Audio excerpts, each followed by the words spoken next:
your mobile phone is on silent mode throughout the entire ceremony. For your information, this event is being broadcasted online for the international students who could not make it for the orientation week. We appreciate it if you can keep the rule throughout the entire ceremony today. Everyone is required to rise during the announcement of the arrival of our VIP. Thank you.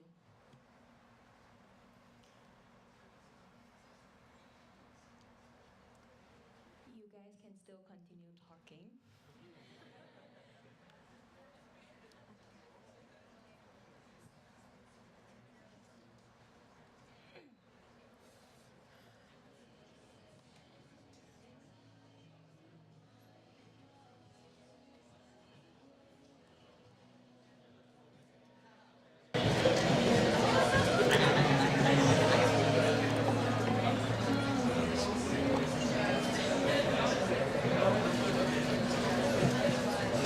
Can do it.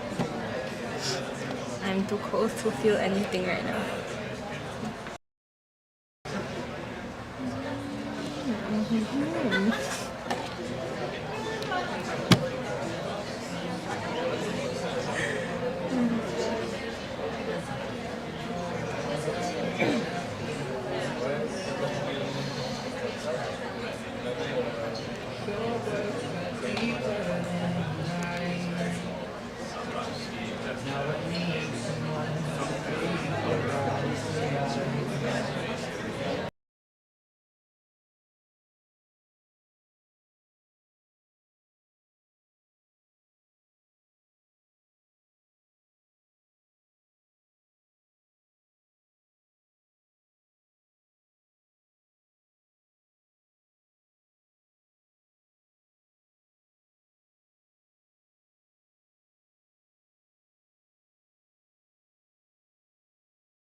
Please make sure that your mobile phone is on silent mode throughout the entire ceremony.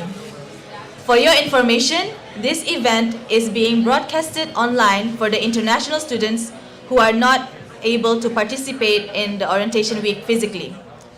We would appreciate it if you keep this rule throughout the entire ceremony.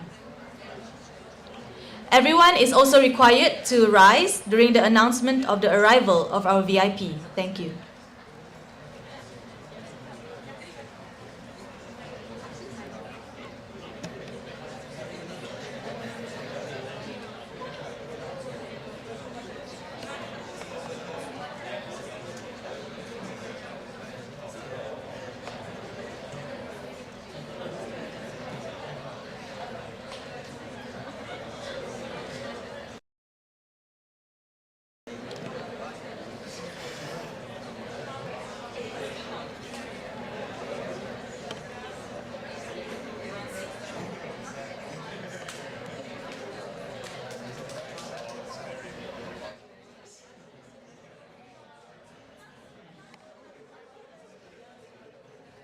Please rise, announcing the arrival of our Deputy Vice Chancellor of Student Development Affairs and alumni of University Science Malaysia, accompanied by Mr. Aizat Hisham Ahmad, the Director of International Mobility and Collaboration Center, IMCC. Together with Ms. Clarine Tarnton Chair, the Assistant Registrar of IMCC, and also Madam Niknur Izati binti Muhammad, the Assistant Registrar and Mobility Manager of IMCC.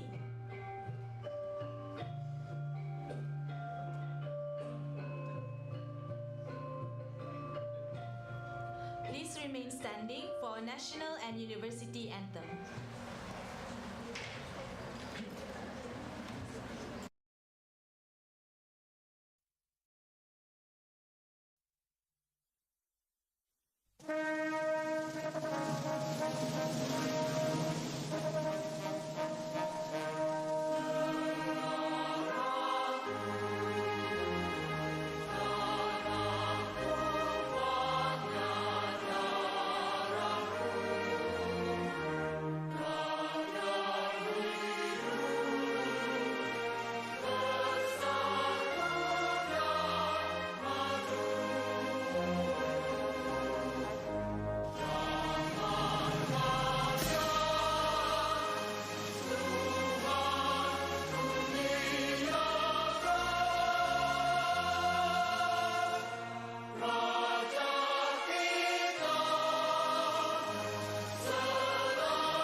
University Science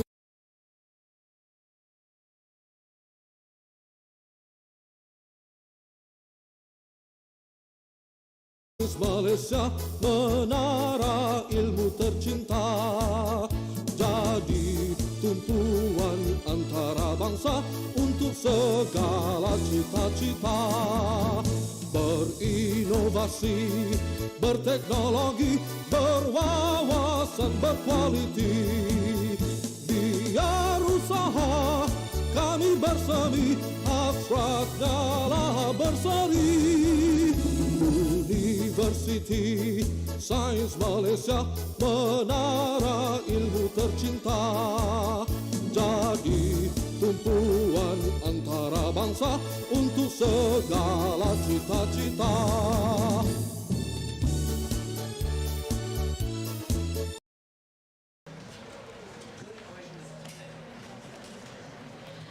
Good morning to Professor Dr. Aslinda binti Azman, the Deputy Vice Chancellor of Student Development Affairs and Alumni of University Science Malaysia. Mr. Aizat Hisham Ahmad, the Director of International Mobility and Collaboration Center, IMCC.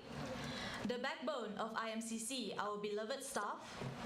USM Student Buddies and Program Pelajar Siswa Lestari, PPSL. And of course, our exchange and full-time students, both here in the hall as well as online. On behalf of everyone here, we would like to welcome you to University Science Malaysia. My name is Vivi, And my name is Colin. and we are your MCs for the entire orientation week. We hope everyone is healthy, well rested, and excited for what's going to be prepared throughout the entire week. Before we elaborate any further, we would like to extend our invitation to Professor Dr. Aslinda binti Asman to give us her welcoming remarks.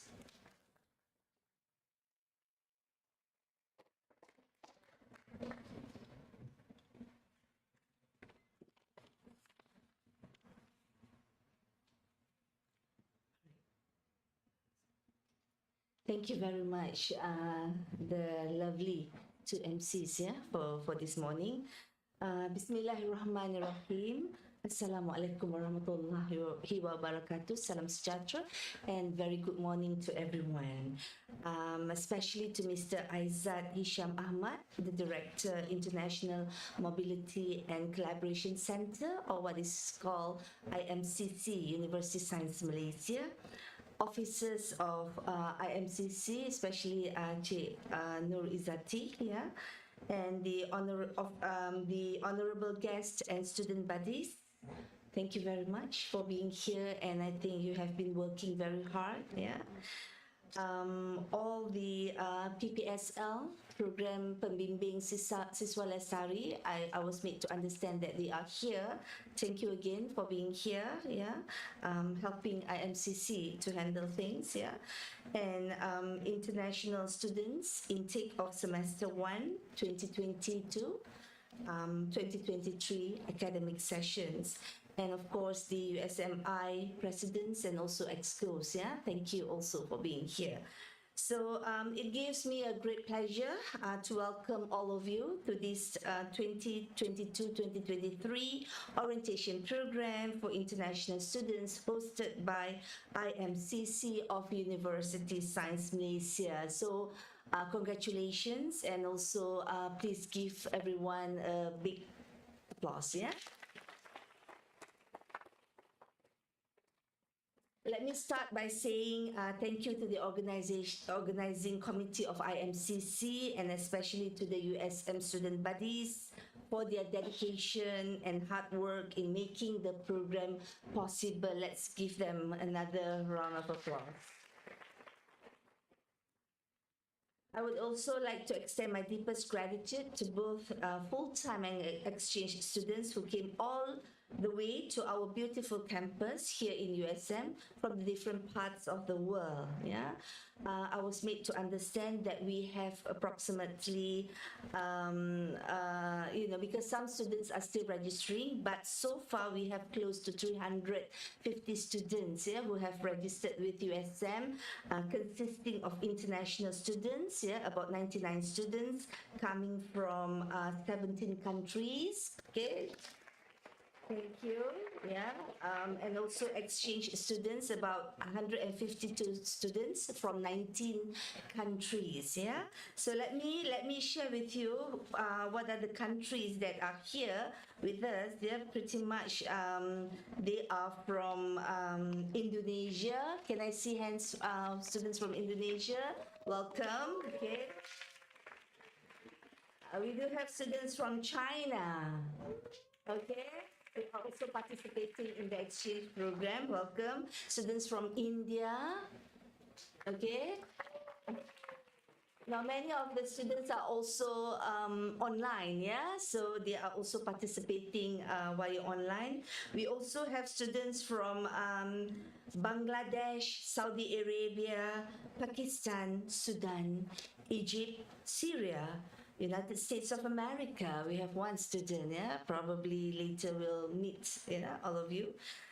Yemen, Nigeria, Brunei Darussalam, Thailand, Iran, Somalia, Iraq, Libya, Zimbabwe, Venezuela, Lebanon, Ecuador, Canada, Philippines, and United Arab Emirates. Okay, so thank you everyone. Yeah, I'm sure all of you are very excited to be meeting each and every one of you, yeah, so that we can, it's quite diverse, yeah. I do hope that all international students as well as exchange students will be able to get to know one another, network, yeah, and I think that's more important, yeah, so that you all can learn the different cultures, yeah.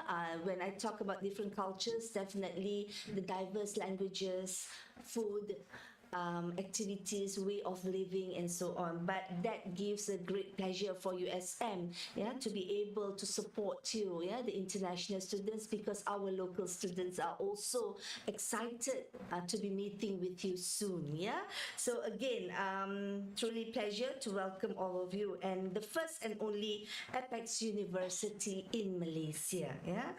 Now, this is the first full-fledged physical orientation we have had ever since the pandemic started. And for that, we are grateful and appreciative to everyone for being here today. Yeah, it is such a relief that the university's operation and activities are back in full motion. Yeah, so we are very fortunate because now we are entering the endemic phase already. Yeah.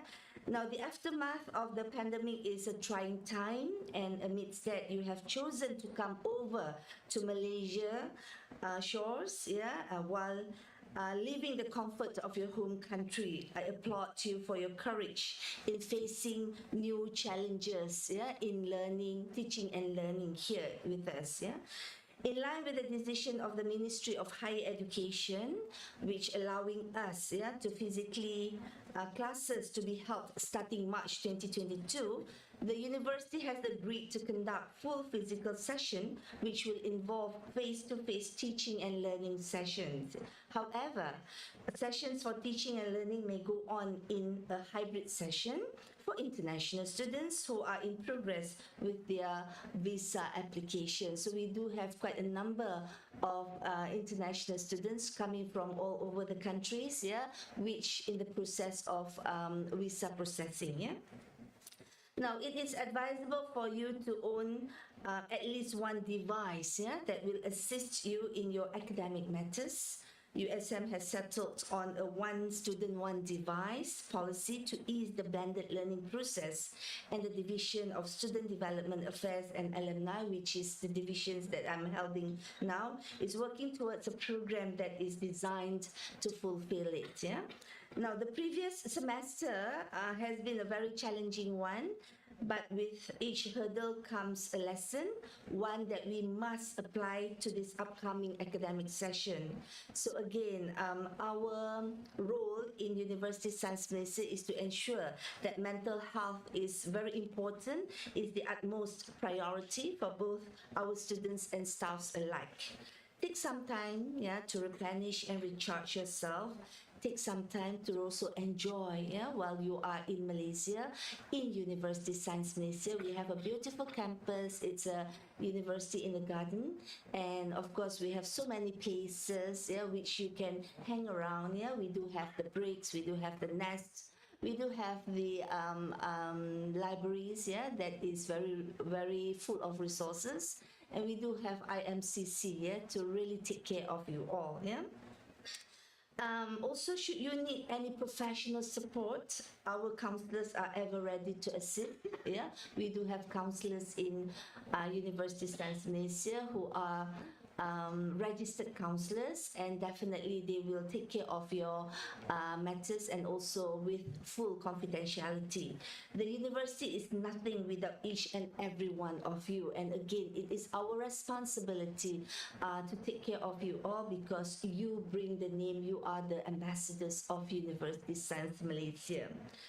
Now, I do know that during this orientation program that you will have to undergo several briefings, which is the briefings is very important, and I'm sure IMCC have already organized a very good and quite tense, I would say, programs, but it's going to be a short time period. It's not going to be weeks and weeks. It's going to be like few days. So pretty much the briefings will be able to hopefully introduce you to the overall ecosystem of University Science Malaysia, which consists of several briefings, like how do you use the library, where are the libraries, for example, the procedures and process of being in University Science Malaysia. Also, you will be introduced to Kad Prihatin Siswa. This Kad Prihatin Siswa is pretty much compulsory for all students, including international students, because it is not only about banking cards, but it is a metric card, because we are changing that based on our the instruction from the Ministry of Higher Education, because that card, Kad Prihatin Siswa, which my officer will be giving more details about this, because it will be a standardized card for every students coming to Malaysia, including locals and international students for all the public universities. So please take that into note, so that everyone will be able to assist, despite of you having your own cards, but the RHB card of Kad Prihatin Siswa is a must for everyone. So never mind, my officer will be explaining that in more detail. Now, you will also be meeting the schools. Here schools, we call it, the faculties, we call it schools. That's where you will be able to register your courses, including for those who are full-time students, and also definitely for the exchange students. Definitely there will be programs that has been so-called organized here for you all, and also do take note of extracurricular. We do have quite a number of interesting programs and events being organized here in USM. Definitely go and talk to the USMI, the university, the USM International Student Society, or USMI. Can we have, because I do know that Abdullah is heading for Hungary, right? Because he's going for this exchange program. But can we have, can I see the excos of USMI if they are here? Any representative? Okay, all right, never mind. So you will be meeting with them in the afternoon, yeah, later on, and I'm sure they will be able to engage you and coerce you, persuade you, yeah, to participate in their programs, yeah. Now, to our dedicated staff and lecturers here at USM, they have worked very hard, tirelessly, to provide a unique learning experience. The many relevant departments of USM are constantly auditing the curriculum to ensure a conducive environment for all types of learner. So whoever you all, yeah, whether you are in the full-time program as well as the exchange program under the Erasmus Mundus, under all the exchange, yeah, you are very important, and we just want to make sure that you experience a more positive learning here in USM.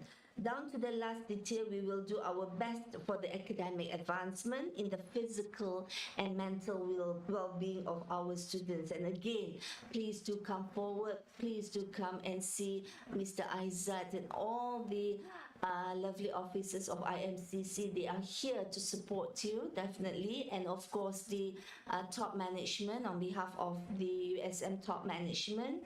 And also, I'm holding the position of DVC of Students Development Affairs and Alumni. It is also my responsibilities in ensuring each and every one of you are in a good state of well-being, yeah? Apart from being the heart of natural and man-made structures, our campus is also home to a myriad of local cultures that stem from the various local communities within our campus. So these cultures are constantly shared among the students as they exchange ideas and connect with one another on a day-to-day basis. So again, do mingle, okay? Do get to know our local students. Yeah, the local students will be able to assist you in getting to know USM better, and also getting to know Penang and other parts of the countries. Yeah, so make full use of them. Yeah, and I'm sure I also want the local students to be exposed to your culture. Yeah, because that can give a very positive experience for our local students as well. Now, I was also made to understand we already have close to 6,000 international students, including all of you, here in University Science Museum. That's a big number. And on top of that, with the so-called the family, yeah, and all that, so we do have close to 10,000 international students here in University of Science Malaysia that we have to take care of, yeah. And of course, it comes under the IMCC and also the top management responsibility. Okay, so again, 10,000 students, 6,000 students plus their family members, close to 10,000 students, 10,000, yeah, international community. It's a big number. So bear with us, yeah, and we will definitely try our very best to give our services, yeah, as good as possible, yeah. Now, pretty much I have highlighted almost everything, yeah. I do hope that we do get to meet again, yeah, in face to face, in the upcoming events and programs, yeah.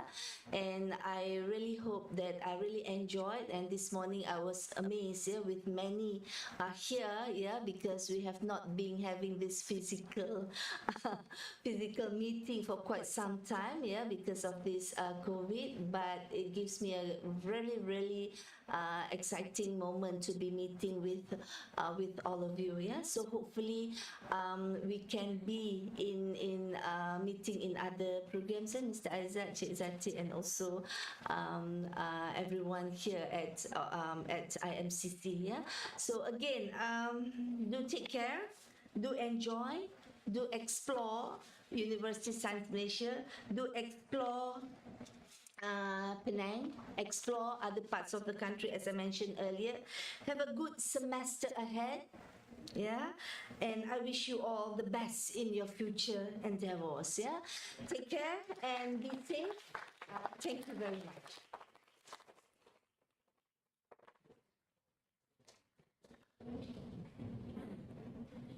Thank you so much, Professor Dr. Aslinda, for your welcoming remarks.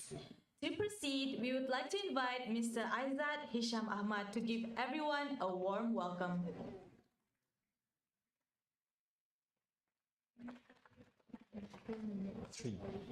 Good morning. Assalamualaikum. How's everyone? Have you had your breakfast yet? No? Okay, so maybe after this, huh? I'm gonna be quick, all right? So first and foremost, I hope you guys are not too overwhelmed yet because there are still plenty of things today that's going to happen. Most of you guys have been here since the past few days, and I think it's going to be a bit more things that would be shared with all of you. But first and foremost, I would like to, of course, thank you, Honorable Professor Azlinda, the Deputy Vice Chancellor for Student Development Affairs and Alumni, for gracing the event today. I would also like to thank you and congratulate each and every one of you for making your way all the way to Malaysia, all the way to Penang and USM. How's Penang so far? Great? Great, okay. So, I would just like to quickly share with you, because this is supposed to be a warm welcome, right? Now, USM has this agenda called Bringing the World to USM. So you guys are the world that are here now in USM. All right, give a round of applause to yourself. And after you have finished your studies here in USM, we want you to bring USM back to the world. So bringing the world to USM and now USM to the world. All right, so remember this, you are here to be the future leaders of tomorrow. Whatever good things that you collect here would be brought back to the society. Whatever bad things that maybe you observe or maybe something that can be improved and can be changed is something that you will need to eventually improve and do something better about it. Okay? And in USM, I want you to remember this particular word. Okay? It's a Bahasa Malaysia and it's the same in Indonesia. It's hebat. Alright? Does everyone know? Not the Indonesian. Does anyone know what hebat means? Okay, hebat means great. Alright? So in USM, we have this hebat agenda, which is an added value that we would like to instill into each and every one of our students, regardless of your background, nationality. So hebat is great, and we acronymize it into these 5 things. So remember, in the end of the day, before you go back to your home countries or before you pursue your future undertakings, remember hebat or great, which is H for holistic, E for being entrepreneurial, B for being balanced, A for being articulate, and finally T for thinking. Okay, and we also would have a lot of programs throughout the semester and throughout the year for the full-time students throughout your studies. For the exchange students, there will be plenty of things that you'll be experiencing. We call this as internationalization at home program. All right, so please make sure that you get yourself involved together with the international students, the fellow international students community, with the local students. I'm sure you will have fun and enjoy yourselves, okay? Experience not only the academic aspect, but also the surrounding and environment of the campus of USM, all right? And the next one that I would just like to highlight, in this afternoon, there will be a safety briefing, okay, crisis management. So make sure that you guys listen, all right? Tomorrow, we will be meeting with each other again, which I'm going to talk a little bit more on the visa management, all right? This is very important also. Well, basically, all the briefings, all the sessions today, tomorrow, and throughout the week is going to be important, all right? Except maybe for the trip, it's not that important, but you have to attend. Okay, sorry. It is important. It is important for you to mingle. I'm just joking. I'm just kidding, okay? So make sure to be in.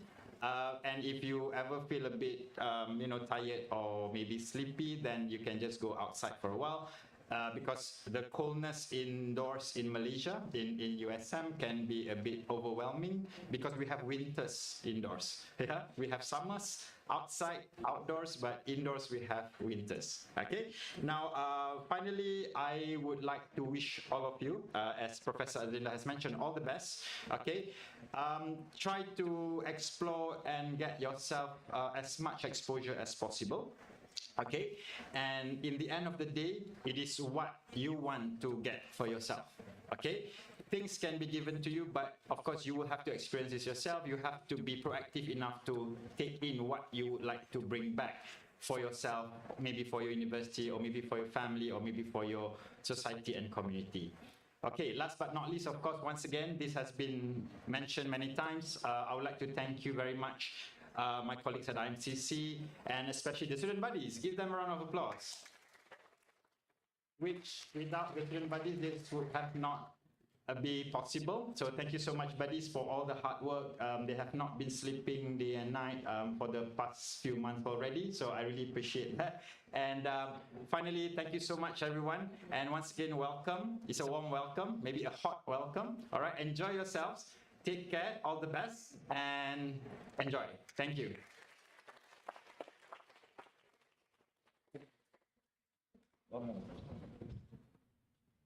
As you can see, I'm very short. Well, thank you for that very hot welcome from Mr. Aizat. So let's put our hands together once again for him. Okay. On that note of presenting, we have our very own buddies, Fern, to present to all of you about USM, IMCC, and Penang. So.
Hi. So let's give another round of applause to the buddies.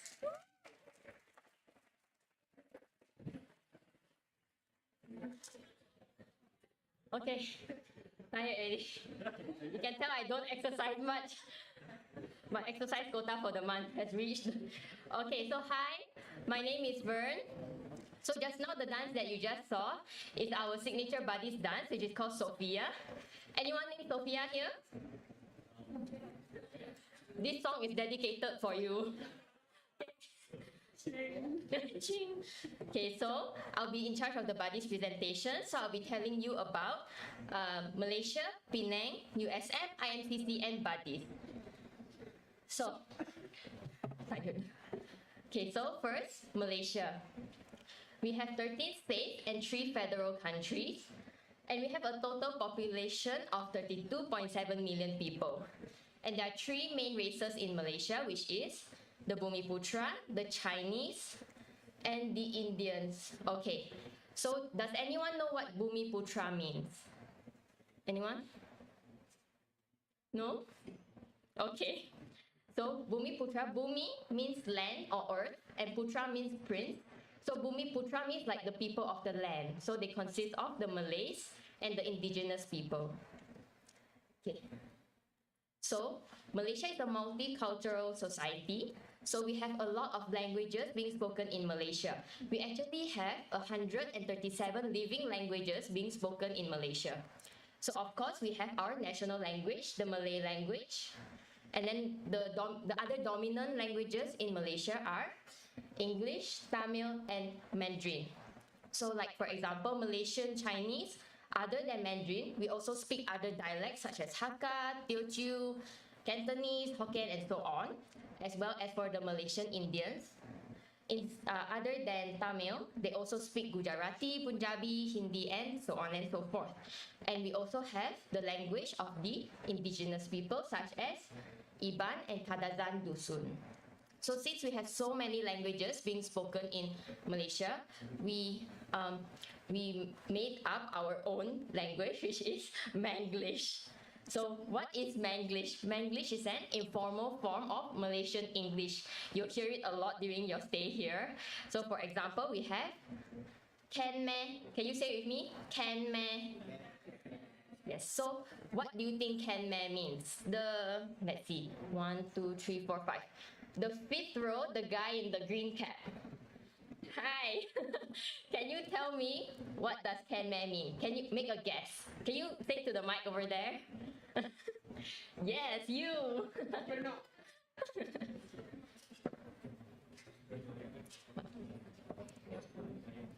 What's your best guess? What do you think can meh means? Can meh. Hi, Hi, what's your name? Manuel. I see. So what does can meh mean? What do you think? I think This one, can meh. Kiameli. You think? Wrong. Yes. So can meh, okay, it's okay, you can take a seat. Thank you. Okay, so can meh means it's like you're asking, like, are you sure? So like, let's say I want to say, oh, like I'm thirsty, I'm just gonna grab this bottle of water. And then your friend says, can meh means like, are you sure you can take that? So can meh is like, you're asking, are you sure? So instead of saying, are you sure you can do that? You just say, can meh. So much easier. Okay? So there's a lot of those. So we have like, can kwa, can ma, can la. So you'll learn as you stay, the longer you stay here.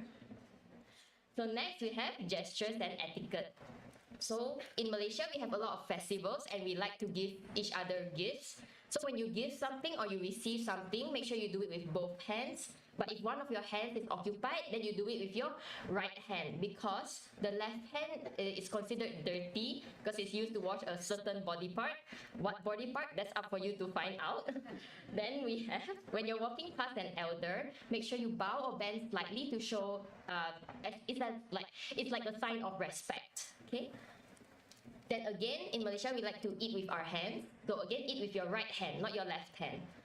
And then if someone ever invites you to their house, make sure you remove your shoes before entering their house. And lastly, when you're pointing at something, don't point with your index finger, do it with your thumb like this. Okay, it's much more polite. If not, you show it with an open palm, it's fine as well. Okay, so since I said that Malaysia is a multicultural society, so let's talk about the Malay culture first. So Malay culture, for the traditional outfits, we have the baju kurung. As you can see, that's what I'm wearing now. Okay. Okay, so this is the baju kurung. And then for the males, we have baju Melayu, which is, the head is called the songkok, and they have a sampin tied around their waist. So a fun fact about the sampin, if the sampin is above the knee, like you see this little boy here, if it's above the knee, means they are single. If it's below their knee, it means they are married. But if you see a ring and the sampin is above the knee, means they want a second wife, okay? Okay, so where can you wear this traditional outfit? You can wear it to the Malay festivals such as Hari Raya Aidilfitri and Hari Raya Haji. So food, the best part, the food. So we have nasi lemak, the staple breakfast of Malaysians. Yes, we eat rice for breakfast. It's delicious and you must try it. Okay, at least once. More than once lah, but. Okay, and we also have satay. Satay is chicken or beef on a stick. So it's really nice. So you really should try it when you have the chance. So now let's talk about Chinese culture. So in Chinese culture, our traditional outfits are hanfu, qipao, and tangzhuang. So fun fact about the qipao, if you see qipaos that are sleeveless and long slits, in the olden days, it means it's for prostitutes. Okay, so keep that in mind when you're buying a qipao. Okay, so usually in Malaysia, you'll see us wearing all these traditional outfits during Chinese New Year. But we have other festivals for the Chinese, such as Wesak Day, this one, Mooncake Festival, and Dragon Boat Festival as well. So in the Chinese culture, our food is more soupy. And if you're into spice, then I would recommend curry mee, especially Penang's white curry mee. But if you can't handle spice, Yong Tau Foo is nice as well. Okay. So next we have the Indian culture. So for traditional outfits, the most popular one is the sari for females and the kurta and dhoti for males. Okay, so for the festivals in Indian culture, we have Thaipusam and Deepavali. Let's talk a little bit more about Thaipusam. So for Thaipusam, it's actually a day for you to self-repent, for you to manifest wishes, and for you to pay your dues to your God. So as you can see, this man in the picture here, he's actually carrying something called a kavadi. So it's a kavadi with metal rods. You see the metal rods? It's actually piercing into his body. Okay, as painful as it might sound and look, he actually doesn't feel any pain because he's actually in a trance, so he doesn't feel it. But he carries it to pay his dues to his God. Okay, so then for the traditional food, the traditional food in Indian culture uses a lot of spice, which makes it really aromatic and really, really delicious. But it might be a bit of an issue if you can't handle spice. So my personal favorite will be roti canai and roti tissue. And I'm pretty sure during the campus tour yesterday, they brought you guys past Subaida. So most of these traditional foods, you can find it in Subaida itself. Okay, next we have Sabah. So Sabah is in east of Malaysia. So we have the traditional outfits of Sabah, which are the baju kadazan. As you can see, there are a few designs because in Sabah, every district has their own style for their traditional clothes. That's why there's so many different styles. Okay, and then there's also baju, traditional bajau, which is this tree. So bajau actually means sea gypsies or sea nymphs. So they live near the sea. That's why you can see in this picture, she's right by the sea. Okay, then the festivals that are celebrated in Sabah itself, the rest of Malaysia doesn't celebrate it. Only Sabah is Pesta Keamatan. So this is the harvest festival, and it's during 30 and 31st May every year. So for the traditional food in Sabah, it's an acquired taste, but my personal favorite would be latok. It's actually more commonly known as sea grapes, and it's actually a kind of seaweed. Yeah. So next we have Sarawak. So the traditional outfits, baju burung. Okay, so a little bit about the baju burung. Okay, for males, they have this headgear. What do you think this headgear is made out of? Let's choose someone. Hinata, what do you think this headgear is made out of? It's okay, just take a guess. This one, right here in this picture.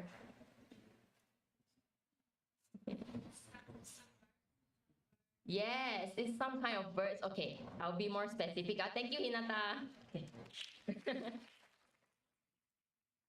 Okay, so now of course it's all artificial, but in the olden days, they actually will use the heads of the hornbill bird and the feathers to make this headgear. Like the actual head is there. If you see here, that's kind of like the beak of the hornbill bird. So yeah, they'll chop off the heads to make the headgear. But this headgear is only for the males. Okay. And actually in Sarawak, there's this culture, of course, last time, not anymore, this head hunting culture. And by head hunting, I don't mean the heads of animals, I mean the heads of humans. Okay, they have this head hunting culture, and it's said like if you have more, the more heads you chop off, the more powerful you are. Of course, no more. So it's safe to go Sarawak, don't worry. Okay, then another festival that's only celebrated in Sarawak is the Hari Gawai. So it's also to celebrate their harvest. Okay, then the traditional food, just like Sabah, it's an acquired taste. But for me, I would say what I find interesting would be this nasi arok. It's cooked in bamboo. Okay, so now let's go to the famous cities in Malaysia. Of course, we have our capital city, Kuala Lumpur. And if you're into like architecture or heritage, then you should go to Malacca City or Ipoh. Malacca City is recognized as one of the UNESCO's World Heritage Cities since 2008. So if you're into history, it's a must-see. And of course, we have Penang, but I'll talk about Penang a little bit more later. Then we have the famous islands in Malaysia. So if you like sandy beaches, you like water sports activities, you like the blue sea, these are the islands to go to. We have Langkawi, Tioman Island, Perhentian Island, and Semporna. Next, we have the famous nature spots in Malaysia.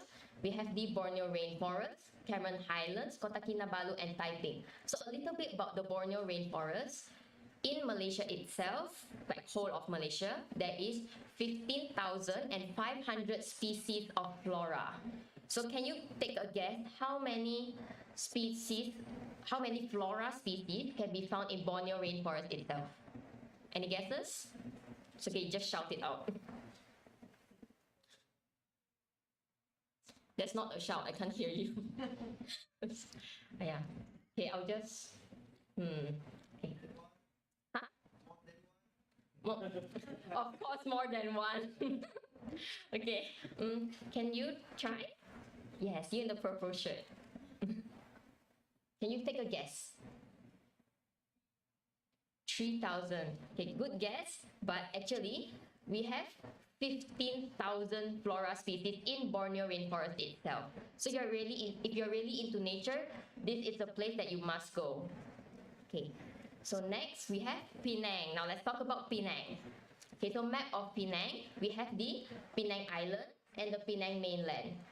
I am born and raised in Penang, and we have this inside joke that we from Penang Island don't consider Penang mainland to be part of Penang. Right?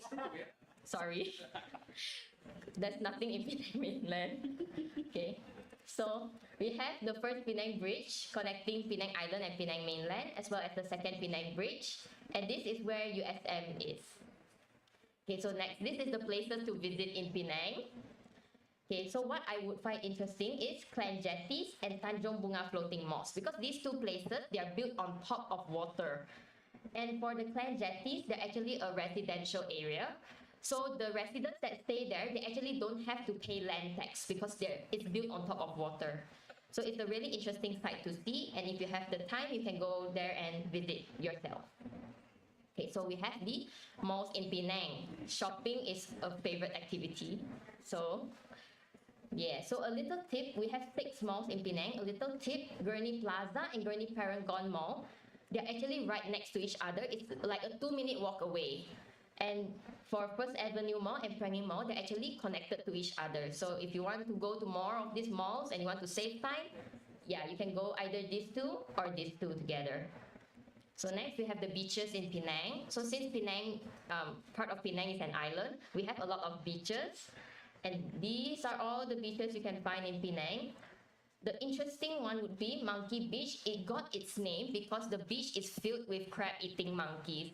So there's a lot of monkeys there. If you want to bring food there for a picnic, please be careful. Your food might get stolen. It's not your food will get stolen by the monkeys. So keep a lookout. Okay, so mode of transportation in Penang. How are you gonna get around in Penang? We have Rapid Penang, which is our public bus. We have Grab. For those that do not know, Grab is an app, a very useful app, so please download it. It's like the Uber for Southeast Asia. And we have InDriver as well. InDriver is a newer app, and the difference between InDriver and Grab is that for InDriver, you can set your own price. However, keep in mind, if you set the price too low, no one will want to pick you up in that sense. Okay, and of course we have the taxi, but this is the last resort because it's a little bit pricey. And then food heaven. So Penang is considered the food heaven because no matter where you are in Penang, no matter where you go, there's always a food shop nearby or a hawker center. So there's never a lack of food in Penang. Yeah. If you walk, like you take a long walk and you're hungry, you turn to the left, there's like a food store. You turn to the right, there's another food store. So don't be worried that you'll get hungry. The only thing you have to worry about is not having enough money to pay for the food. Okay, so next we have UNESCO Heritage Site. So Georgetown, a part of Penang, is actually recognized by UNESCO as a World Heritage Site. And these are some of the things you can see in Georgetown. Okay, so this second picture, this is the clan jetties that I mentioned just now. Okay, so next we have museums. There is the Penang State Museum and the Penang War Museum. But if you're not into history, and you can still go to the quirky museums like 3D Art Museum and the Upside Down Museum. So next, let's talk about USM. So USM is established in 1969, and it's the only university in Malaysia to have this APEC status. So what does APEC stand for? Yes, please give me a response. What does it stand for? Yes, it stands for Accelerated Program for Excellence. So it's a fast-track program that aims to elevate the chosen universities to an international level. So then USM is also one of 5 research universities in Malaysia. And we are also called the University in the Garden because we have such a beautiful campus.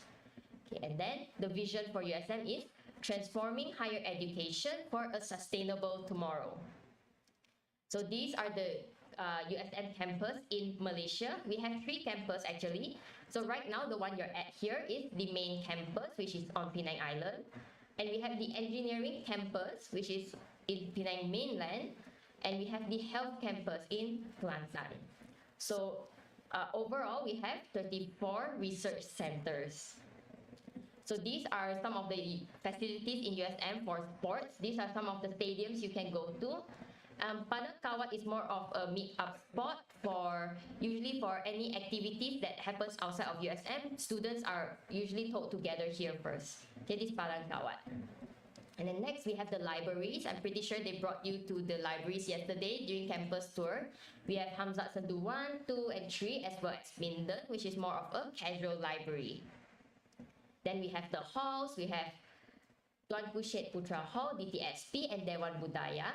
So DTSP is the biggest hall in USM and it's used for big events. And if you all recalled yesterday, Navin, the buddies, he said that ICF is held in DTSP. This is where it will be held at, the biggest hall in USM. And the convocation is also held here. Okay, so these are some of the USM facilities, other facilities. So I would say pay special attention to Pusat Sejahtera and Jabatan Keselamatan.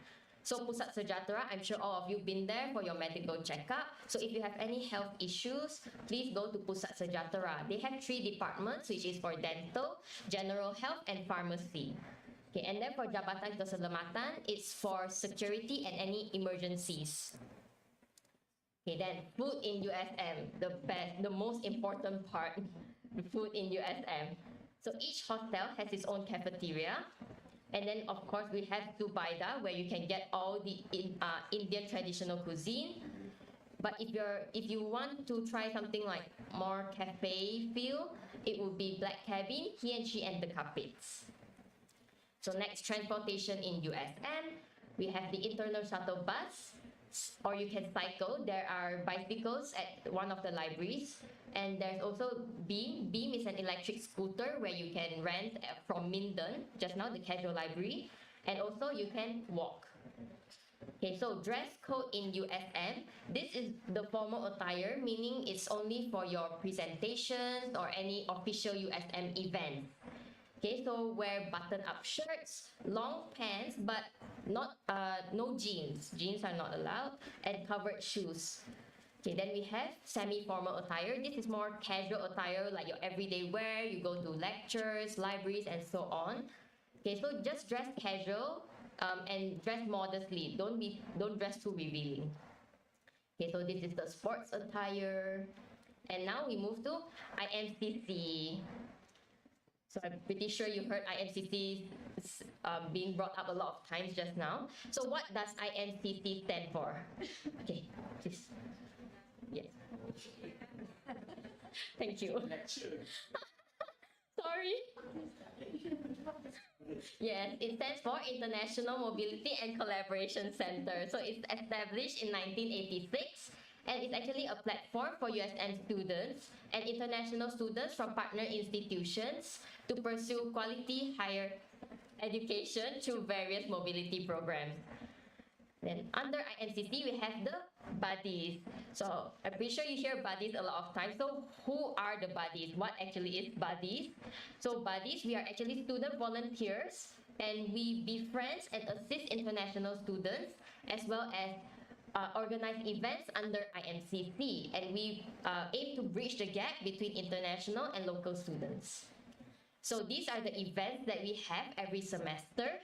We have the orientation week, which is what we're having now, coffee hour class, graduation night, and short-term programs. So next, we have some of these optional events.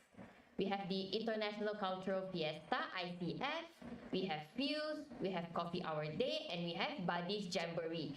So for Buddies Jamboree, it's actually where all the buddies from different universities in Malaysia, we gather and we will like brainstorm how to improve the buddy system.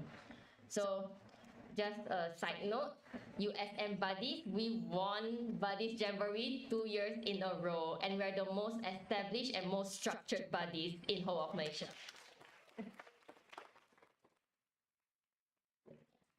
Okay, so let's talk a little bit more about the event. So we have orientation week, what you are experiencing now. Today is only the second day, so please be excited for all the other events we have prepared for you during this whole week. Okay, then we have the International Cultural Fiesta. Yesterday, Buddies Navin had told you all about the event. Can anyone tell me what's the theme for our ICF this year? Who remembers what the theme is? He showed you 2 videos, and then he showed you the promo theme. Does anyone remember? Oh no. Yes! You get a star. Sorry. Okay, so yes, Into the Woods is our theme this year. So please be on the lookout for our announcement of when ICF will be, and I look forward to seeing you there. And then we have... Wait. Friend. Thank you.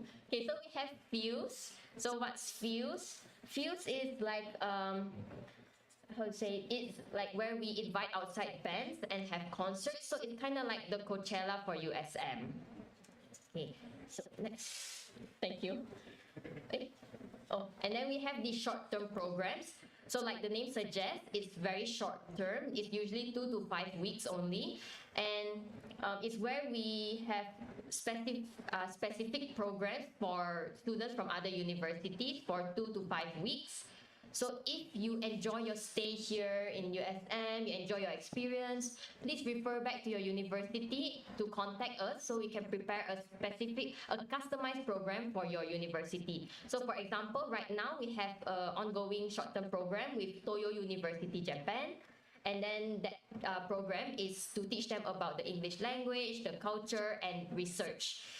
And there was another one in August, which was called Cultural Program, Summer Program. And the participants from different Japanese universities joined us for that program. And that program, like the name suggests, Cultural, is more on architecture and culture. So you can ask your university to contact us to have a customized program for you. Okay, next we have Coffee Hour Day. So we have like different booths in the morning. This is not working anymore. Okay, thank you. Okay, so in the morning we have different booths, and each country will have their own booth for you to promote your culture to the local students. It can be games, it can be food, it can be whatever you want to teach us. And then in the evening we'll have this holy run. Okay, I don't have the pointer anymore, but you see the colored powder, that's called the holy run. So it's from the Indian culture, and it's actually for their festival of spring. It's where we throw colored powder at each other. That's why everyone ends up looking like this at the end of it. So it's really fun. Please do join us and try it at least once. Thank you. Okay, so we have the coffee hour class. As Badis Afwani have told you all yesterday about coffee hour class. So this is from the past semester's coffee hour class. We have Germany, Japan, Indonesia, and South Korea. It's a 6-week program. So if you're interested but you can't commit for all 6 weeks, you can still discuss with other people from the same country, and you can discuss like maybe you teach for 2 weeks, your friend teach for 3 weeks, as long as you fulfill the 6 weeks. So during coffee hour class, you can clear any misconceptions about your culture or your country, and you can get the opportunity to mingle with the local students and for them to learn about your country and culture as well. Okay, and lastly, we have the graduation night. So this is pictures from the past graduation night, once upon a time in China. So what's the theme for this year's graduation night? Yes, Wonderland, thank you. So please dress up in that theme. And for those that haven't registered but is interested, please be on the lookout for our announcement of when we'll open the registration again. Oh, okay, it's open now. So if you want, you can come and find me or Buddy's Mira yesterday. Okay, so I look forward to seeing you there. Thank you, that's all for my presentation today.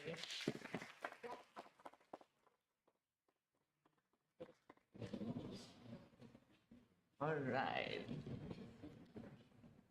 Thank you. Okay, good morning, everyone.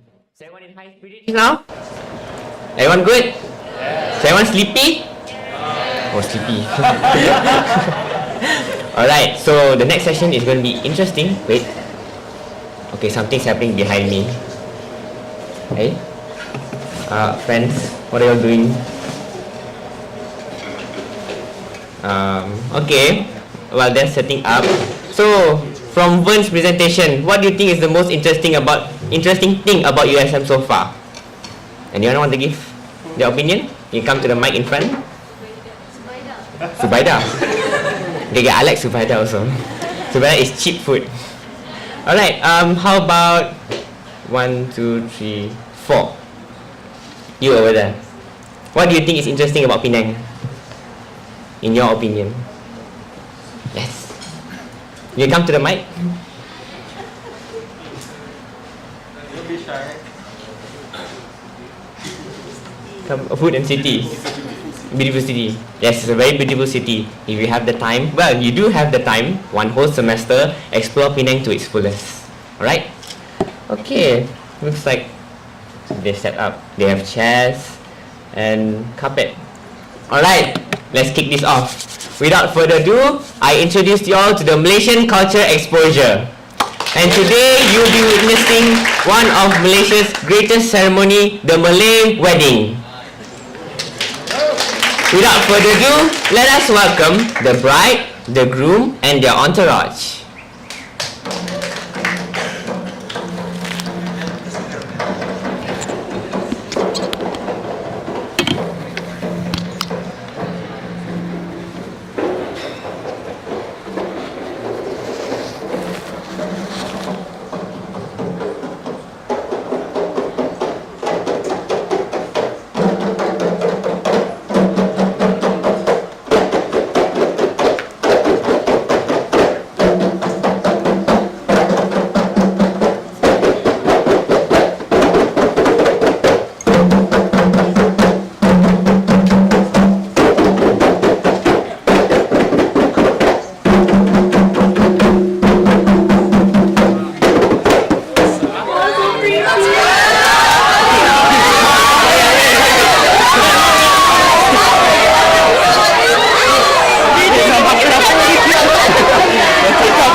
So, you may have questions, but yes, this is a typical Malay wedding where the bride and groom are welcomed with a Malay traditional instrument known as the kompang.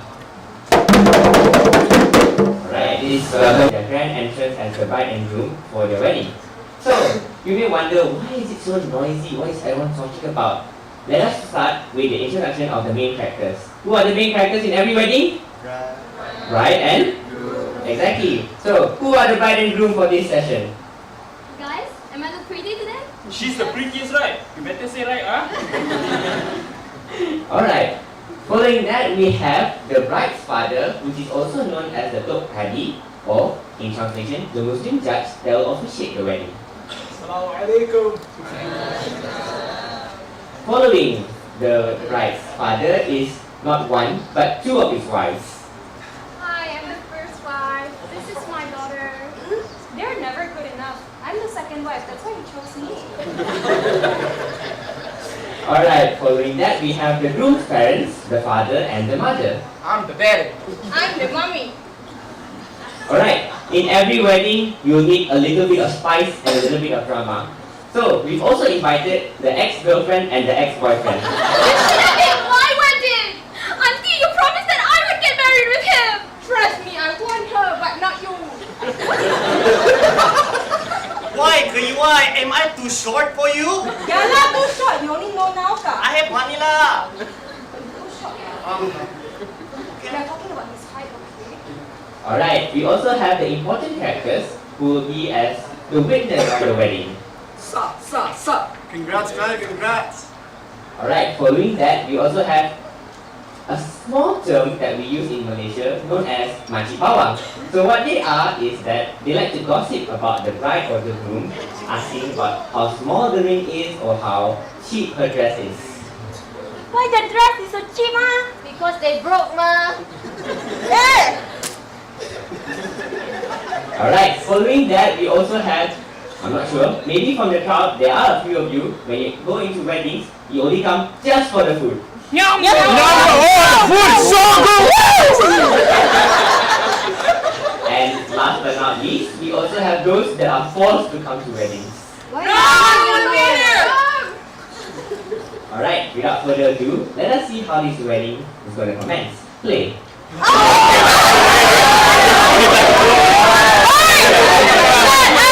My husband talking now, okay? Okay, sayang. Here. Start now, okay? Okay.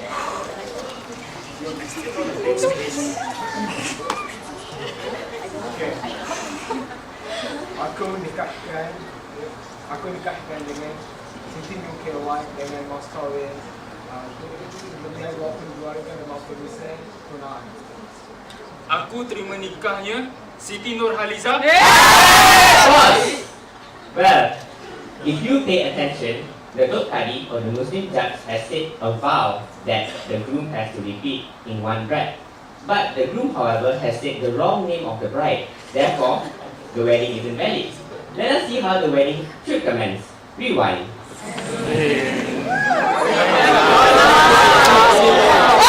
Shut up! My husband talking now, okay? Okay, thank you. Okay. Aku nikahkan engkau dengan Siti Nukiawan dengan mas kahwin sebanyak RM22.50 tunai. Aku terima nikahnya Siti Nur KY dengan mas kahwin sebanyak RM22.50 tunai. Sah, sah, sah, sah. Sah.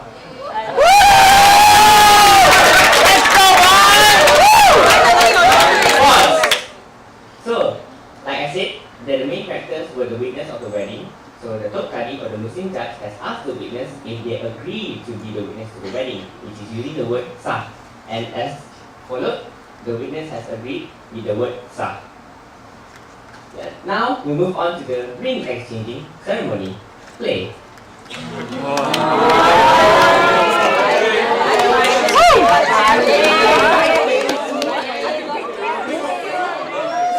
Not bad, not bad.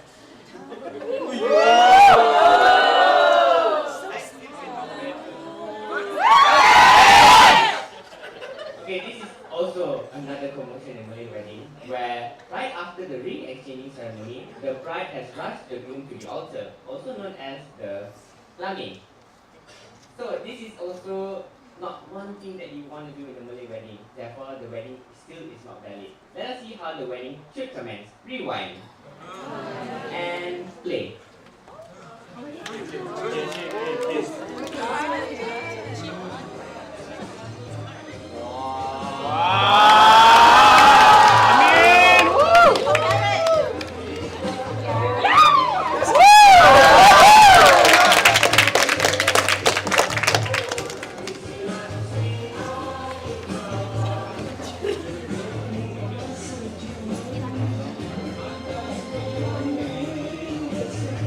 Right now, the bride and the groom are seated at their altar, and now we'll invite the groom's parents to give their blessing towards the newlyweds. To show their blessing, they sprinkle rose water on top of them and even sprinkle some rose petals.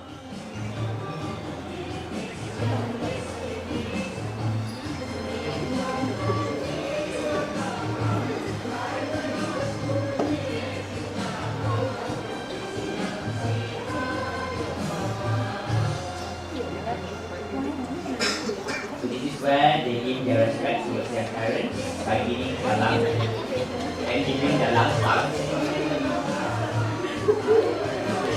Moving on, we welcome the bride's parents and to give their blessings towards the newlyweds.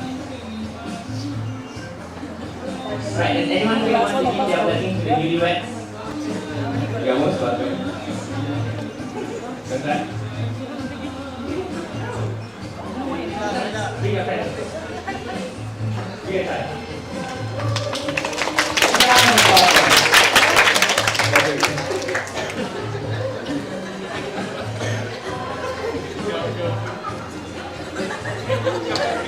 Anyone else? Yang volunteer to give their blessings to the newlyweds? Oh my god, tahu ah. Another round of applause.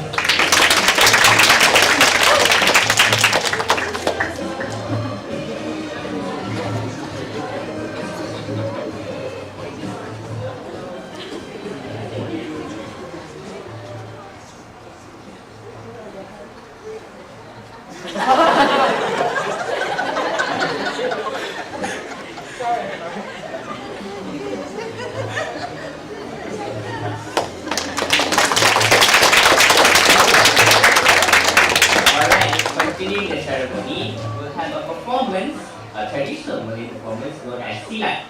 Silat is also known as a traditional Malay martial art, which is performed in front of the newlyweds as a symbolism of respect for their wedding.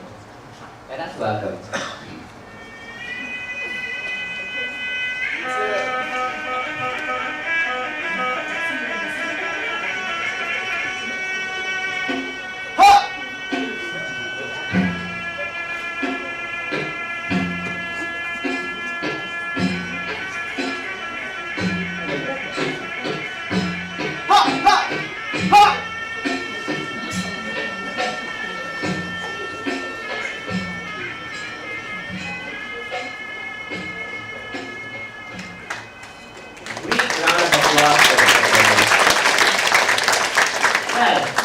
How was the wedding so far? Did you all enjoy it? Yes. Alright, and I just really think that the audience are itching for a performance of their own. Now, let us start a special performance by the audience themselves.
Alright, give a big round of applause for our buddies. Alright, well, that's a little bit about what we buddies do.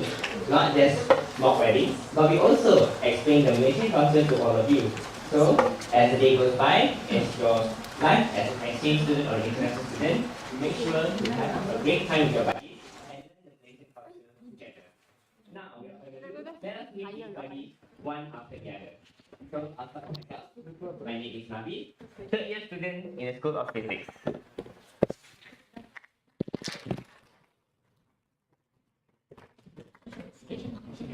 Hi again. So again, my name is Vern. I'm a second year student from the School of Communications. Hi everyone, I'm Farah. You guys can call me Farah. Third year student studying in English for professionals. Nice to meet you guys. Bye. Hello, my name is Laila. I am final year and I'm from School of Language. Thank you. Hi, I'm Almira, third year from School of Arts. Thank you. Hi, I'm Kei, final year in School of Industrial Technology. Hi, I am Akila from the School of Management, second year student. Hi, I'm Divyasri, a final year management student. Hello everyone, my name is Senwei and I'm from School of Management, final year student. Thank you. Hi everyone, my name is Nafisa. I'm a graduate student from School of Physics. Hi everyone, I'm Ita. I'm final year student. I'm studying in School of Languages, Literatures and Translation. Hi, I'm Aki. I'm second year student from School of Language, Literacies and Translation. Hi everyone, my name is Kevin and I'm from School of the Arts. Thank you. Hi everyone, my name is Kiara and I'm final year student from School of Industrial Technology. Hello everyone, my name is Mira. I'm a third year student from the School of Biological Sciences. Hello everyone, I'm Priya, a third year student from School of Management. Hello, I'm Wing Han. I'm second year student from School of Housing, Building and Planning. Hello guys, my name is Siva, second year from School of Arts. Hello guys, I'm Avina and I'm a final year student from the School of Language.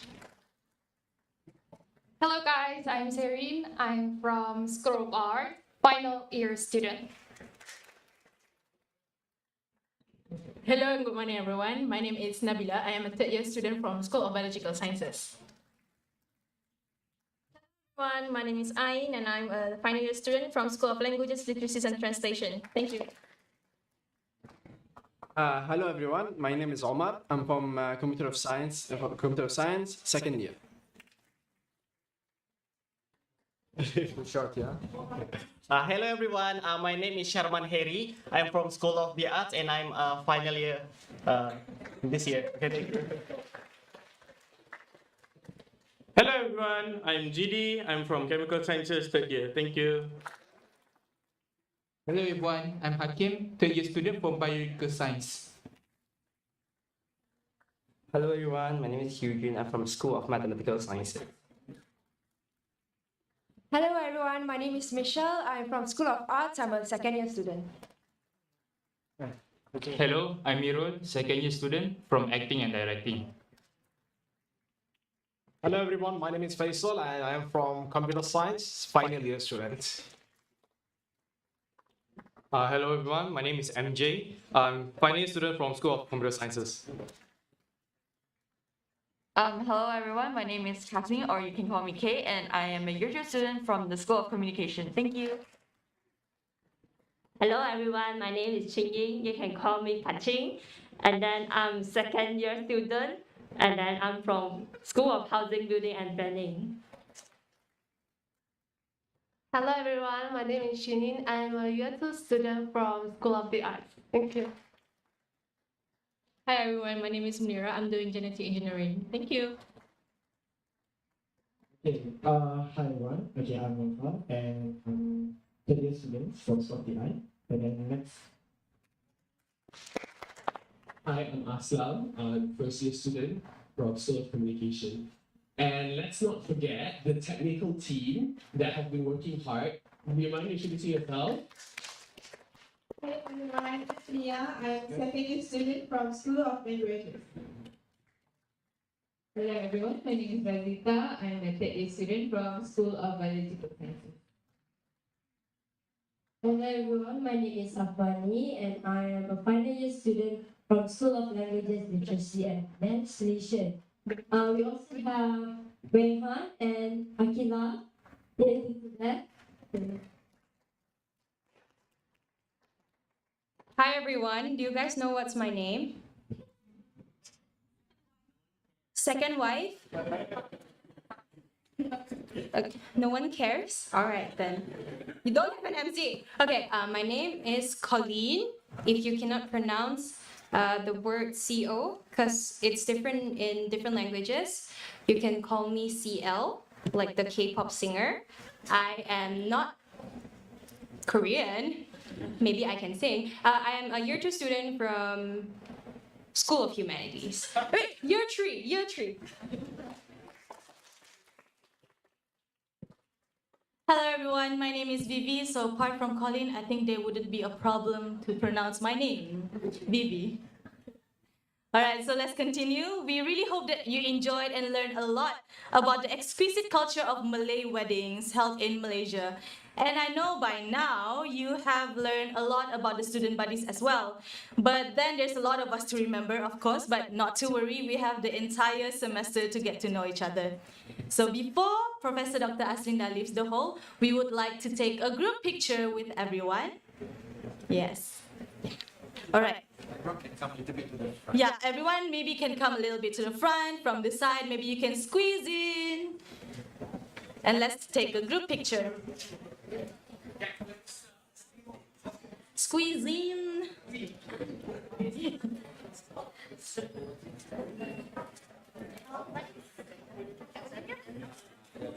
Let's look at the center for a while.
All right, thank you so much, everyone. Please be seated.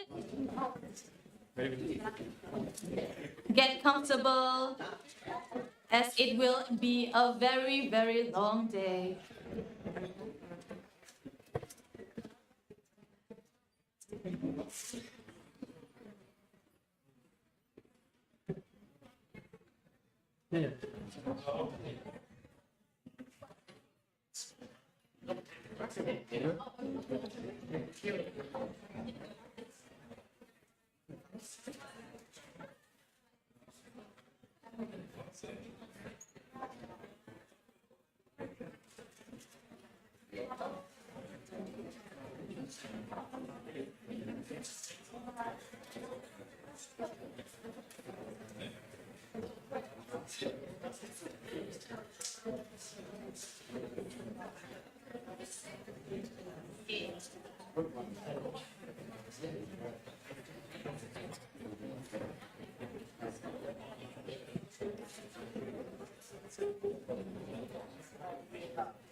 Section is Wi-Fi and campus.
All right, everyone, let's say goodbye to Professor Dr. Aslinda and also Mr. Aiza. Thank you so much.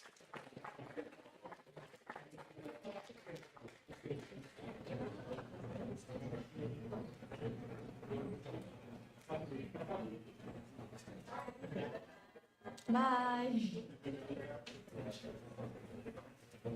All right, so before we continue back to the learning part of today's program, I hope everyone is comfortable and comfy because it's going to be a very long day. So we will be having a series of briefings. For each section, for each of the briefings, we will have the speaker present their individual parts and also a Q&A, which is a quick question and answer segment to clear your inquiries. So for our online friends, if you have any questions throughout the briefing, the buddies and PPSL in charge will collect your questions and we will answer it at the end of the briefing. To proceed, you will now have a campus online and e-learning system briefing by our USM buddies Almira.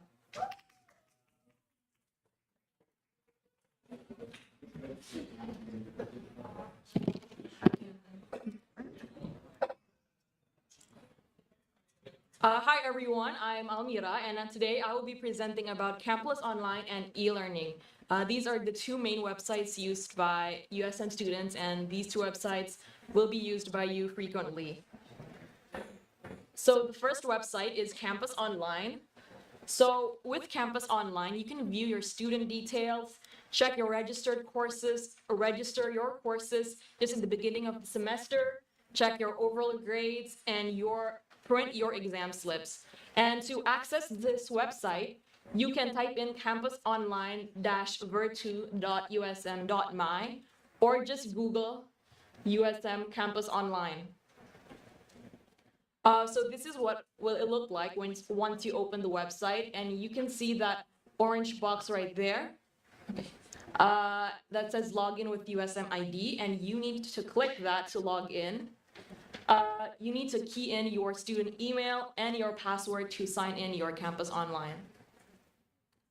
This will be the homepage for your campus online. This will be filled with your student information, such as your email, phone number, photo, ID number, and the green part here, it will open at the beginning of the semester, which you can register your courses for your next semester, and that is called e-daftar. And the navigation menu for campus online will be on the left. And on the left here, you can see your current courses, your grades, and your exam slips. So this would be your exam slip tab, and you need to print your exam slips just 2 weeks before your exams because you need to bring your slip to attend your physical exams. The next website is called eLearn USM. For this one, you can view and download your lecture notes here, register for tutorials, and view your class-related announcements, and quizzes, test assignments might be also uploaded here too. And to access this website, you can type in elearningusm.my/sidang2223 or just Google eLearn USM. This is what the website will look like once you type it in, and on the right corner over there is the orange box again, and you need to log in with your student email and password. This would be the homepage for your e-learning.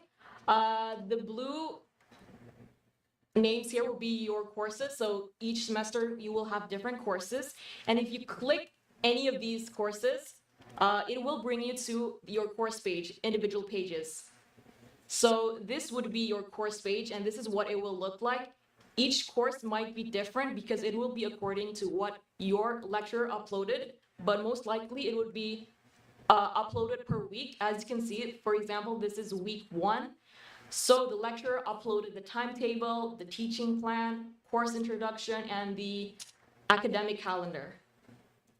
And sometimes the lecturers might also make some announcement in the announcement tab as well that is also in e-learning. So they might just announce some quizzes or any books you need to buy or just assignments. So that is all from me. Do you guys have any questions? Okay, if it's all clear, thank you very much.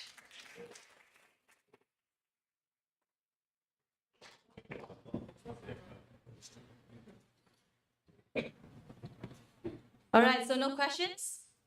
Clear? All right. So thank you so much, Badis Almira, for explaining this in depth. Moving on. Mental health is one of the most important things that we value as students and as humans.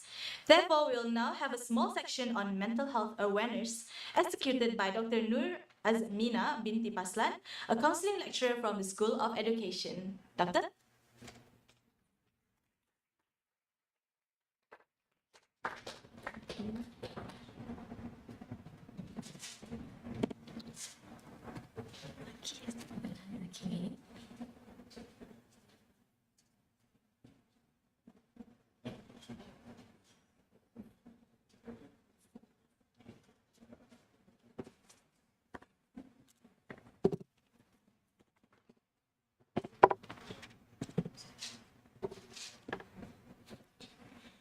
Okay, can I start? Assalamualaikum warahmatullahi wabarakatuh and a very good morning to all. How are you today? Okay, so welcome to USM. Okay, Bismillahirrahmanirrahim. Alhamdulillahirabbil alamin wassalatu wassalamu ala asyrafil anbiya'i wal mursalin wa ala alihi washabihi ajmain. Rabbi shrah li sadri wa yassir li amri wahlul 'uqdatam min lisani yafqahu qawli. Okay, let me introduce myself. Let me introduce myself. My name is Dr. Nur Azmina Binti Paslan. I am a counseling lecturer in School of Education. Okay, So today I would like to share with you all about mental health awareness lah. Okay. So now during starting from pandemic until today, the mental health issue is arises lah, increase. The cases also increase. Okay. Okay. So before that, let me share about my background or background or experience. I'm a registered counsellor. Okay, almost 5 years at the field work. Meeting a client, doing a counseling session, and then I continue. My degree is in law, so I practice as a legal practitioner, and then I continue master counselling to be a counselor, to be a registered counselor, so that I can do counseling session, and then I further my PhD also in USM, so in a counseling. Okay, so I'm alumni of USM. So I studied masters until PhD, almost I think almost 8 years in USM. Okay, so please enjoy your moment in USM because it was a wonderful time. Okay, okay. Can we start? Are you with me today? So we are just sharing session. Okay, not so formal. Okay. Okay, so mental health is the most important thing that we as a student have to deal or face or cope with the situation. Because being a student is not easy, okay? I'm being a degree student, master student, PhD student, and I'm also working.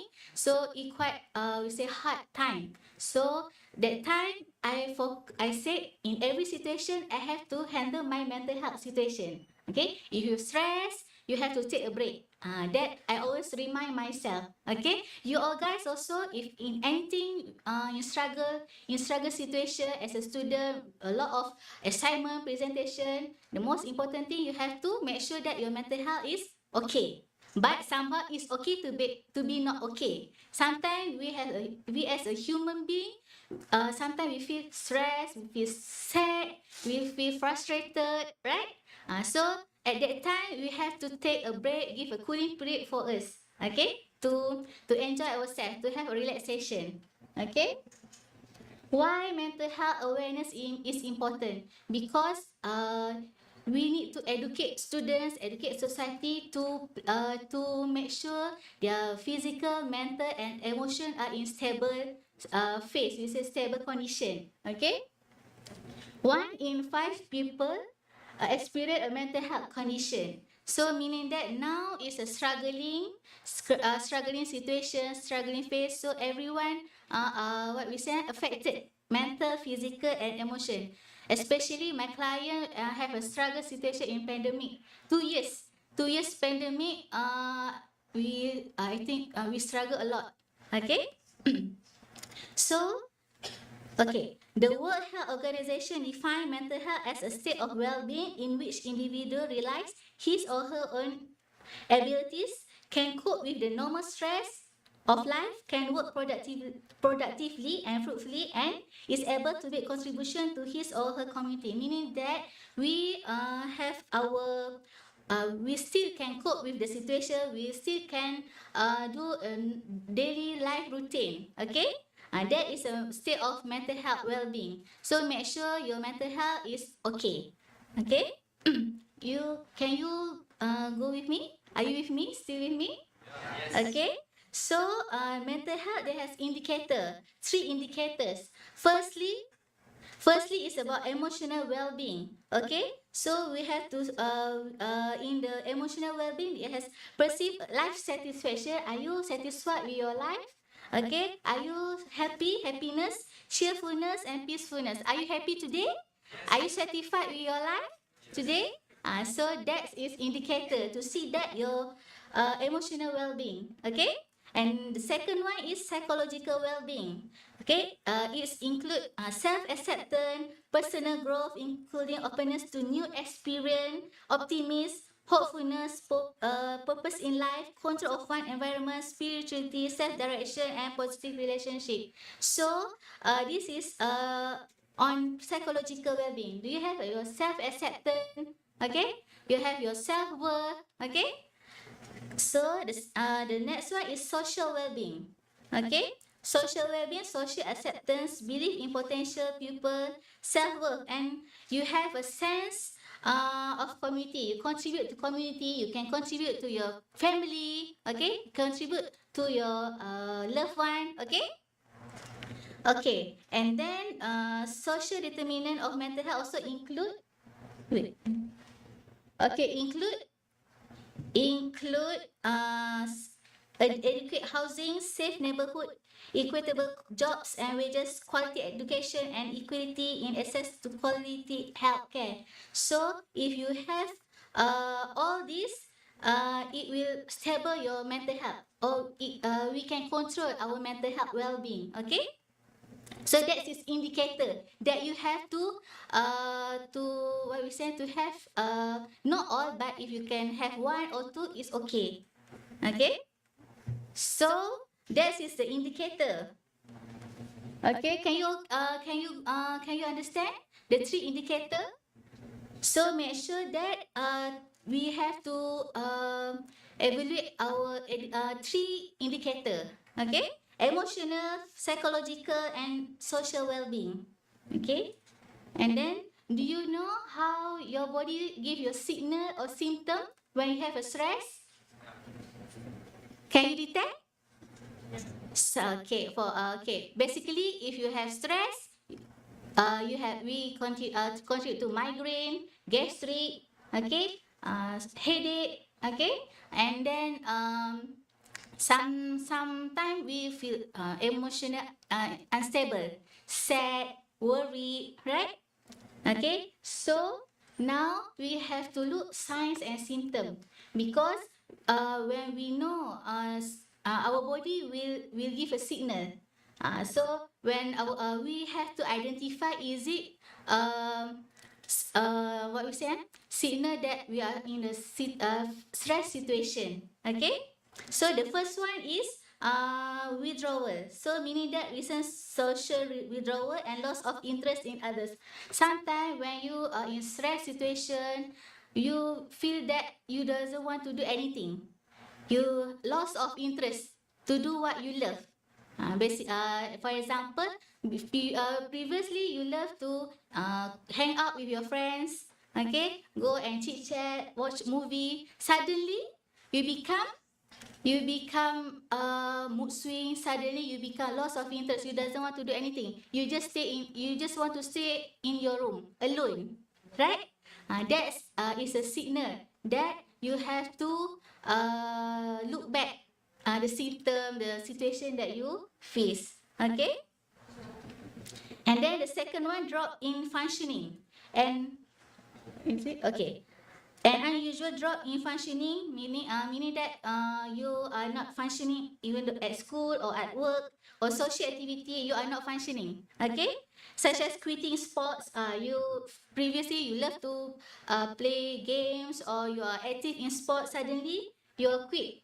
You just want to stay at home. Okay, and then falling in school or difficulty for performing family tasks. You cannot perform your job, you cannot perform your task or presentation. Okay, that is a signal or symptom. Okay, that you need to bear in mind that you have to alert with the symptom and the signal. Okay, is it okay? Are you with me?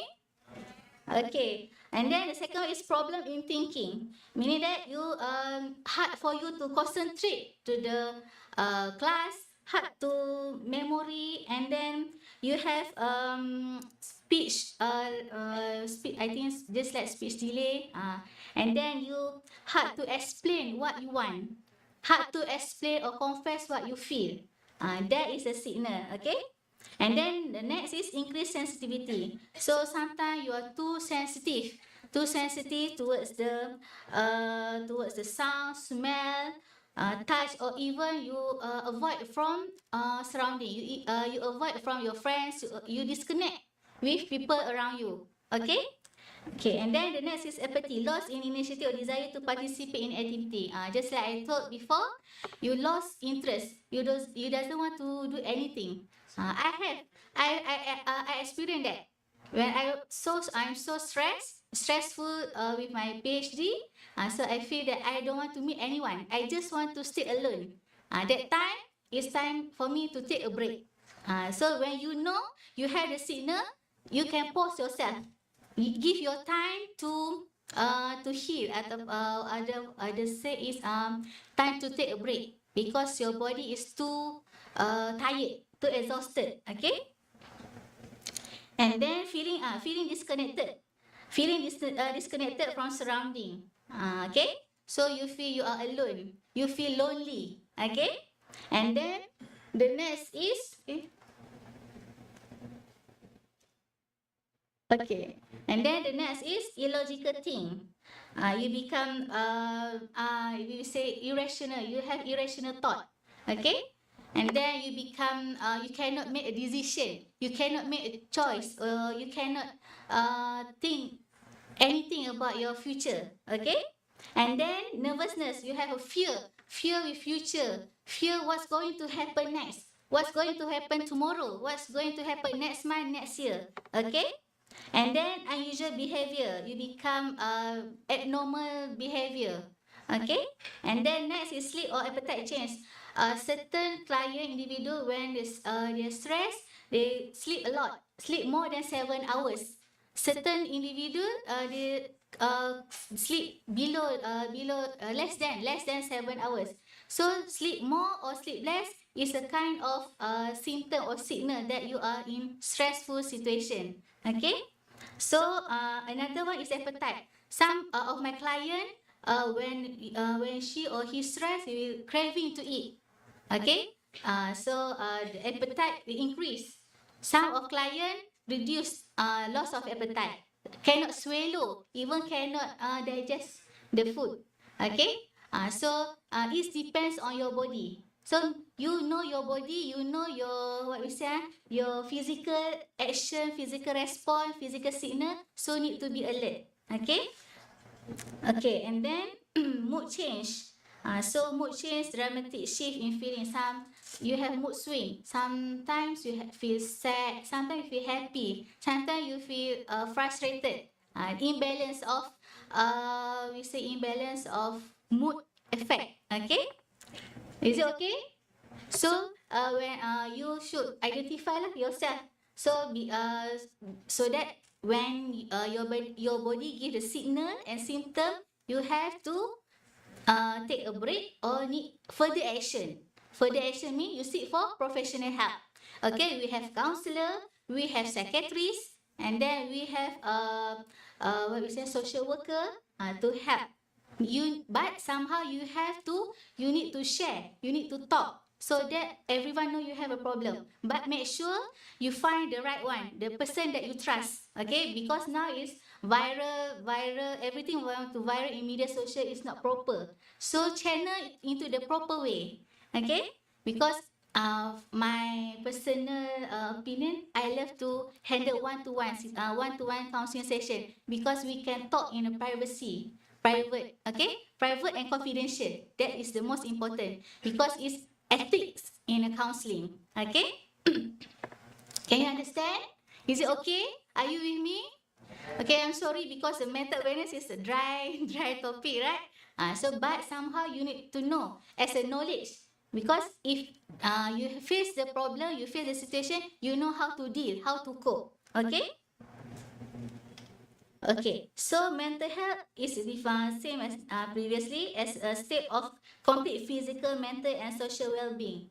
Because we have to cope with the psychological well-being because we want to do a lot of things. As a role as a student, as a role as a worker, okay? You have to make sure that.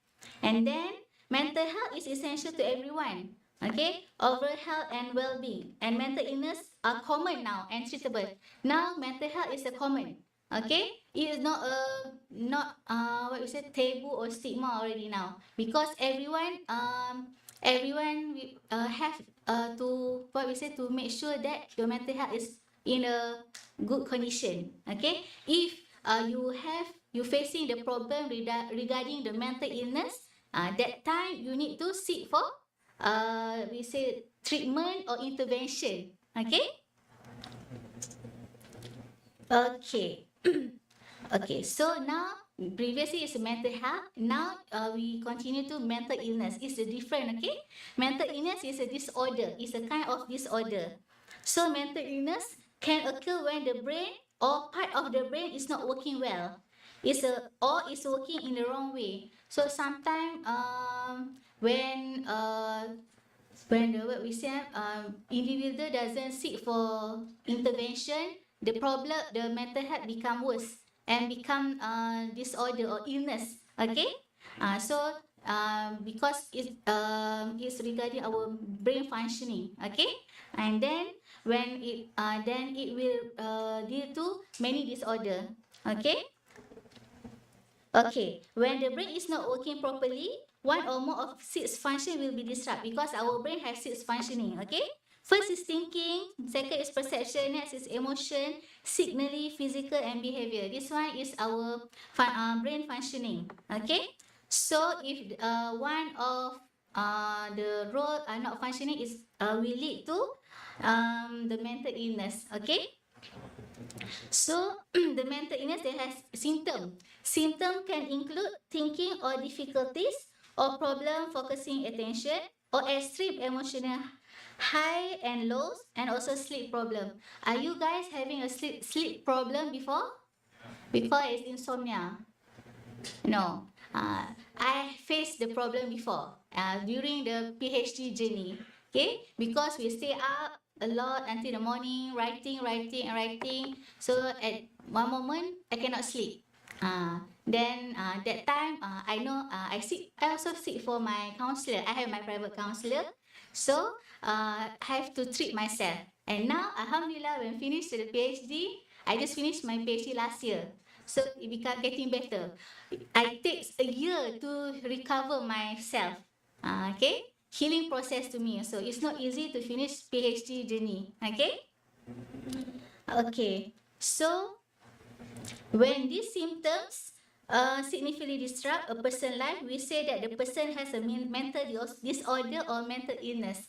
So when the individual detected or diagnosed by a psychiatrist, but because mental illness need to diagnose by psychiatrist, not our what we say, not counselor, not social worker, not other kind of profession, need diagnosed by psychiatrist. Psychiatrist is at hospital or basically hospital lah, okay, or private hospital. So mental illness need to undergo a treatment because it need to have medication. Okay. And then, so what are the cause of mental health? Okay. The cause of mental illness is complicated because it's about genetic. Okay, it's about genetic, environment, our surrounding, our surrounding, our upbringing. Okay, and then it will lead to the brain disorder because mental illness is more on medical, on clinical. Okay, so that thing we channel to psychiatrist, we channel to medical officer. Okay. So this is the different mental health and mental illness. So mental health, when you still can cope, you have the physical, mental, and emotional well-being. Okay, in a positive side. And then the mental illness is when the brain is not functioning and you cannot cope with the situation. It will bring to the negative effect lah. That's a mental illness. Okay, you know how many types of mental illness? Or mental disorder, stress, depression, anxiety, and then you can, you know? No. Okay. ADHD, PTSD, post-traumatic disorder. There's a lot of type of mental illness, but I'm focusing on three only because most of students having three three illness, stress, depression, and anxiety. And we have instrument, that's depression, anxiety, stress skill or instrument that we can do the pre-test and post-test whether the symptom increase or decrease. Okay. Okay. Many mental illness begin during childhood. actually it start from childhood. So that's why upbringing, our parenting style is important because it will for the what we say the symptoms of sickness from childhood. Sometimes we doesn't alert, we doesn't know. Previously, it's not there's no awareness about mental health, so people doesn't know. Even parents also doesn't know. Okay. Now it's a lot of knowledge that we spread or we educate the society. Okay. So we start from childhood. Some of these include ADHD, attention deficit hyperactivity disorder, and then the second one is autism spectrum disorder, and then the second one is generalized anxiety disorder. This one I will not touch on this because it's a huge topic. Okay. So you just can Google and the website that can give a lot of information. Okay. The next but some illness begin during adolescence. Okay. This the period that what we say crucial. Okay. These illness that most often begin during adolescence include major depression disorder. When I'm doing a counseling session, brief session, and I see that my client have a symptom and signal of towards the mental illness, I will channel to psychiatrist.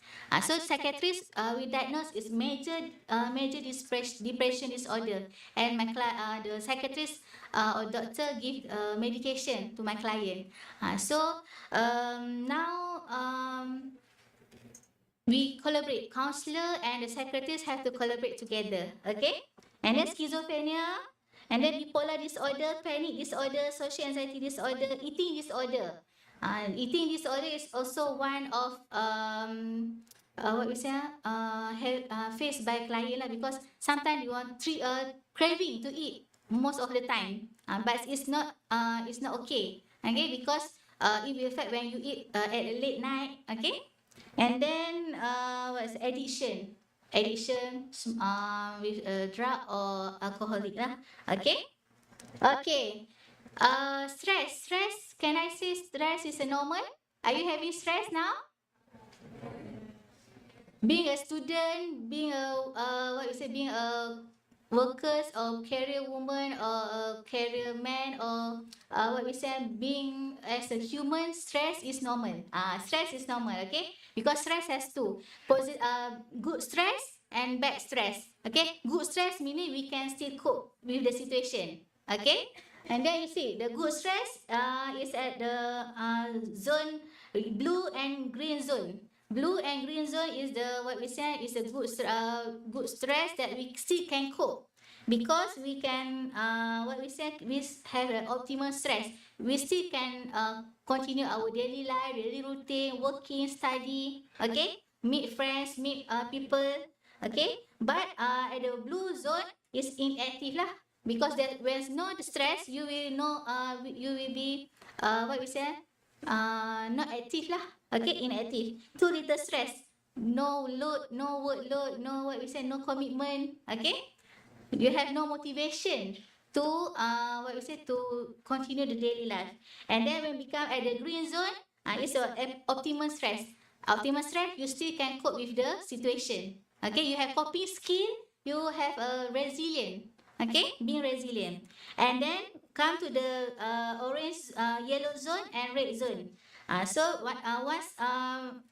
at the orange zone, too much stress, overload with with commitment, with tasks. Okay, and then make you exhausted. Exhausted. I become at the previously I have been at the exhausted with my thesis, exhausted with my PhD. Okay. And then if you not control or manage, it become worse, and then we become burnt out at the red zone. Okay. At this phase, you can see that we're dealing with anxiety, panic of anger, and breakdown and burn out. You become burnt out. Okay. When you know your limit, you know your body signal, you know the symptom that your body react. Okay, so make sure that when you know the signal, when you face because we can know our limit, so that time you have to take action lah. I take my action. Okay, I meet people to share, to talk. Okay, is it okay? So make sure that you doesn't come to the burnout phase, the red zone. Okay, when you come, I think at the peak turning point there at the between green zone to orange zone, that is alarming that you have to alert. You have to seek, already have to seek professional help. Okay, so that is stress. So stress for me is normal. So we have to manage our stress. We have to manage our emotion. Okay? Okay, and then next, okay, depression. Do you know what is depression? So depression, when you think too much about the past experience, maybe you have a trauma, maybe you have a tragedy in your life, okay, the past experience, so make you always feel guilt or regret. You have grief, loss and grief, okay, and then you always sad. You feel life is not what we say, life is not easy, okay, and then you cannot forgive yourself, you cannot forgive the others. So this will lead to depression. But make sure this symptom or signal being 6 months and above. Okay, 6 months and above continuously. Okay, okay, and then next is anxiety. So anxiety is about when you think too much about future. What's going to happen tomorrow? What's going to happen next month, next year? Think too much. We mean that futuristic, right? Like that. So too much think. Until your brain cannot, what we say, your brain also will, what we say, cannot function properly. Okay? So when you feel anxiety, anxious, you feel uneasy, your feeling, your emotion. Okay? Tension, stress, worry, and all form of fear. Fear with surrounding, fear with every situation that you face. Okay? That lead to anxiety. So this also should be continuously 6 months and above. And then when it's happened, you have to take action to seek for maybe firstly counselor to talk and share, and then to diagnose, is it major depression disorder or is it anxiety disorder, need diagnosed by psychiatrist. Okay, so you have to know the role. Counselor, you come talk and share, so we identify the issue, identify what's your problem, and we see the scale. Stress scale, depression scale, anxiety scale, and then when we have we conduct the session, and then we see the symptom getting worse, we channel to psychiatrist. So psychiatrist will diagnose the disorder. Okay, okay, you can see the role of counselor and the psychiatrist. Okay, is it okay? You can understand? Okay, so this just sharing. Okay. Okay, so mental health problem can be treated. Okay, if you feel very sad, stressed, or worried, it might help to talk to someone, and how you feeling. So, talk and share. Okay, so when you talk, when you share, you will release the burden. You will your emotion will become more better. Okay, so find the person that you trust. Okay, either your friends or your loved one. Okay, and also we in USM we have university counselor. Okay, you can meet the counselor. Okay, so next. Okay, have you ever often feel angry or very worried? You feel that lost and grief for a long time. Okay, you face that you think your mind control or out of control, or you feel that you have intention to suicidal. You have to ask yourself, and then if you feel any of these things, it might help you to talk and share. Talk and share with counselor. Talk and share the person you trust. Okay? So now starting from today, we need to improve our mental health. Okay? So the first thing, first of all, we must take care of ourselves. Self-care, self-love. Okay? So no one can take care of us. We must take care of ourselves. Love yourself, take care of yourself. Okay? So embrace a healthy and active lifestyle. Okay? At evening, go out jogging. Okay?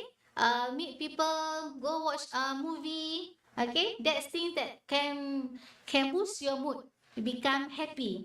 Okay? And practice self-care daily, read a good book, start a new hobby, reduce amount, spend time with the media social that give a negative impact. Okay? Media social have a good impact and negative impact. So you have to choose wisely. And then reach out to your healthy support system. Okay? Find you can share and talk with your caring friends, family, and then avoid toxic or dysfunctional people. Okay? Yeah, it works for your mental health well-being. Okay? And then get help. Seek for professional help. Okay? So self-care, if you already self-care, self-love, you do all things that make you happy, but sometimes you feel it doesn't work. So that time you have to find another alternative. Okay? Meet counselor, and then if not, you can go to the hospital, so meet a psychiatrist. Okay?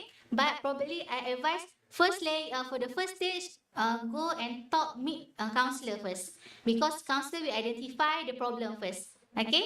And then we will see the signal or the symptom that client face. Okay? Before we channel to the psychiatrist. Okay, so we only the one that can improve our mental health. Okay, so you are not alone. Always remember, you are not alone. You have friends, you have family, you have here you have we have counselor, you have lecturer. Okay, you can come and talk and share.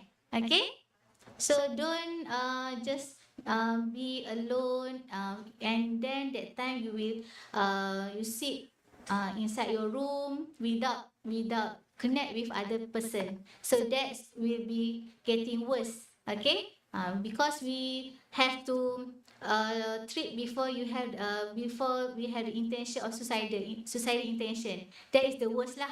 Okay, that need to have an intervention, have to seek for the mental health profession. Okay. Okay. Okay, so make your mental health is a priority. So now your mental health well-being is a priority, because you want to finish your studies. Okay, you want to have a good job later after finish the study, and we want to contribute a lot to our society. So we need to take care of our mental health.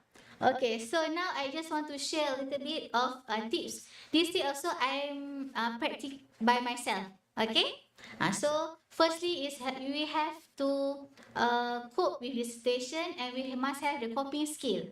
Okay, first is self-soothing, meaning that you comfort yourself.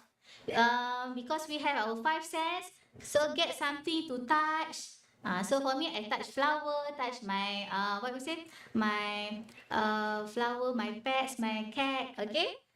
So and then get something to hear. I love to hear music.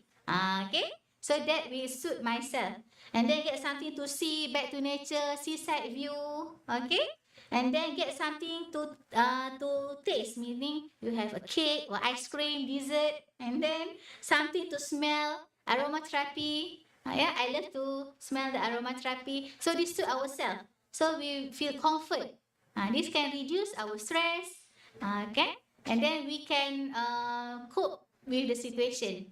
Okay, and then the second one is distraction, taking your mind off the problem for a while. When you face the problem, you stop to write the thesis. So let the thesis aside, and then you go to jogging, okay, walking around, and then listen to music, eating dessert, okay. So that can distract our focus to the stress, okay. And then the third one is emotional awareness. So you need to identify your feeling. Now you have to acknowledge your feeling. I'm stressed. I'm sad. I'm sad because I cannot write more today. For me lah. So at that time, I acknowledge my feeling. I'm sad. So I take a break, and then I distract my focus.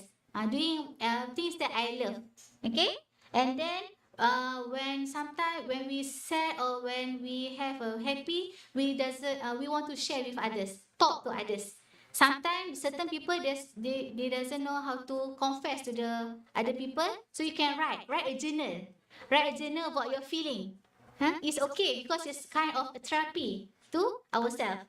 And then mindfulness is include meditation, okay, and then relaxation breathing. So when because it's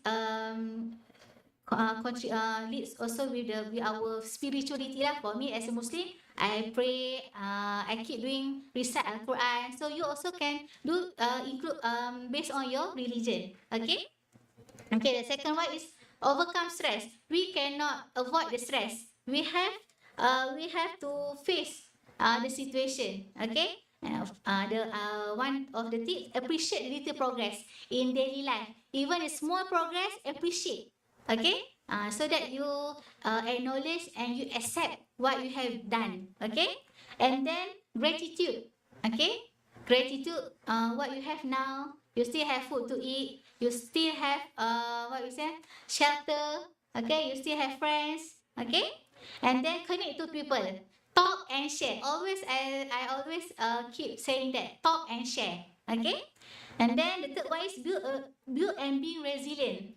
So face the problem because we cannot run or avoid the problem. Face the problem, identify the problem and make a strategy or plan, short-term plan and long-term plan. Okay? And then continue the journey because we cannot stop the journey.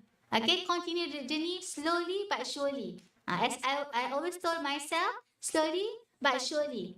Okay? And then keep a good effort. As a student, we have to continuously have show the effort, show the progress. Okay, and then the last one is self love and self care. This I always do every day. Okay, self love. We can go to spa, go to movie cinema, go to maybe the sea view. You can back to nature, swim, anything that you love. Okay. So and then self care lah, you have take care of yourself lah. Nutrition meaning what you eat, what you consume everyday life. Okay, is it okay? This tip I always practice myself from what you say, from master journey, PhD journey until now working journey.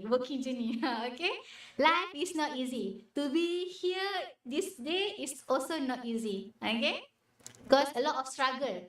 Being a student, being a what we say, being a working woman. Okay. Okay. So success is not easy to achieve the success. Okay. Outsiders or people just see, oh, you are success, but they didn't see what we have gone through the process, what we faced before. Okay, we face hard work, persistence, late night stay up, writing thesis, doing assignment. Okay, rejection, sacrifice, discipline, criticism, doubt, failure, and risk. Okay, so this one only we know what we face. Okay, others they doesn't know. Then they no need to know lah. For me lah, they don't need to know. Okay, only us know how we feel and how we face and how we manage the situation. Okay, so is it okay? Still with me? I hope I share things that you can apply to yourself and your daily life. Okay, but the most important thing, please share and talk to the person that you trust. Okay, so after this, if you have any problem, you can go and meet counselor, university counselor, or you can meet we in School of Education also we registered counselor. We don't we are even though we are lecturer, but we also practice as registered counselor. And I always do my session weekends lah, because Monday to Friday a lot of work to do. So I'm doing my session with my client, my student weekends lah, Saturday and Sunday. Okay, so if you have any problem, you can come to us and share, talk and share. Okay, so that's all from me. Okay, I hope you can take it as a knowledge lah. Okay, this is a kind of psycho education. Okay, I just want to share because I'm also being a student. Okay, for 11 years, being a student is not easy, and then working also is a struggle life. Okay, you guys take care of your health, take care of your mental health, take care of your take care of yourself lah. Okay, and then most of the most important thing, you have to know your limit. know your body limit, know your boundaries. Okay? When you feel exhausted, burn out, please take a break. Okay? Give your time to rest. Okay? And then recharge your body, mind, and soul. Okay? And then after you feel okay, continue the journey. Okay? And then last one is it's okay to be not okay. Sometimes we feel sad, sometimes we feel stressed, right? It's okay.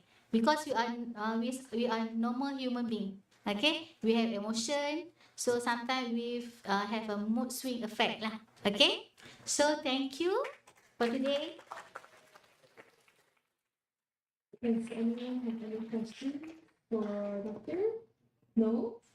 Yes, no, no? No? Sorry. Okay. Wait.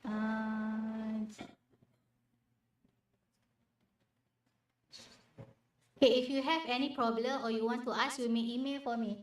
Okay? No, azminapasal@usn.my. So you can email and maybe you can make appointment and come and see me. We can talk and share. Okay? Okay, thank you.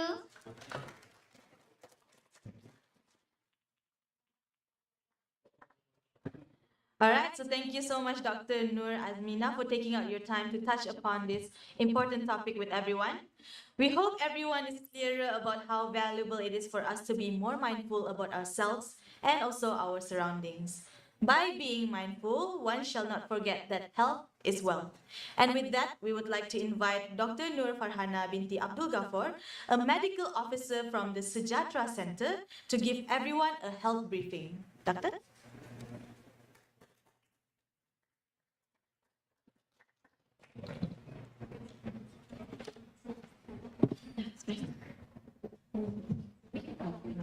The mic. Sorry. Hello everyone. So I am Dr. Farhana from Pusat Sejahtera. So basically, today I will. Okay.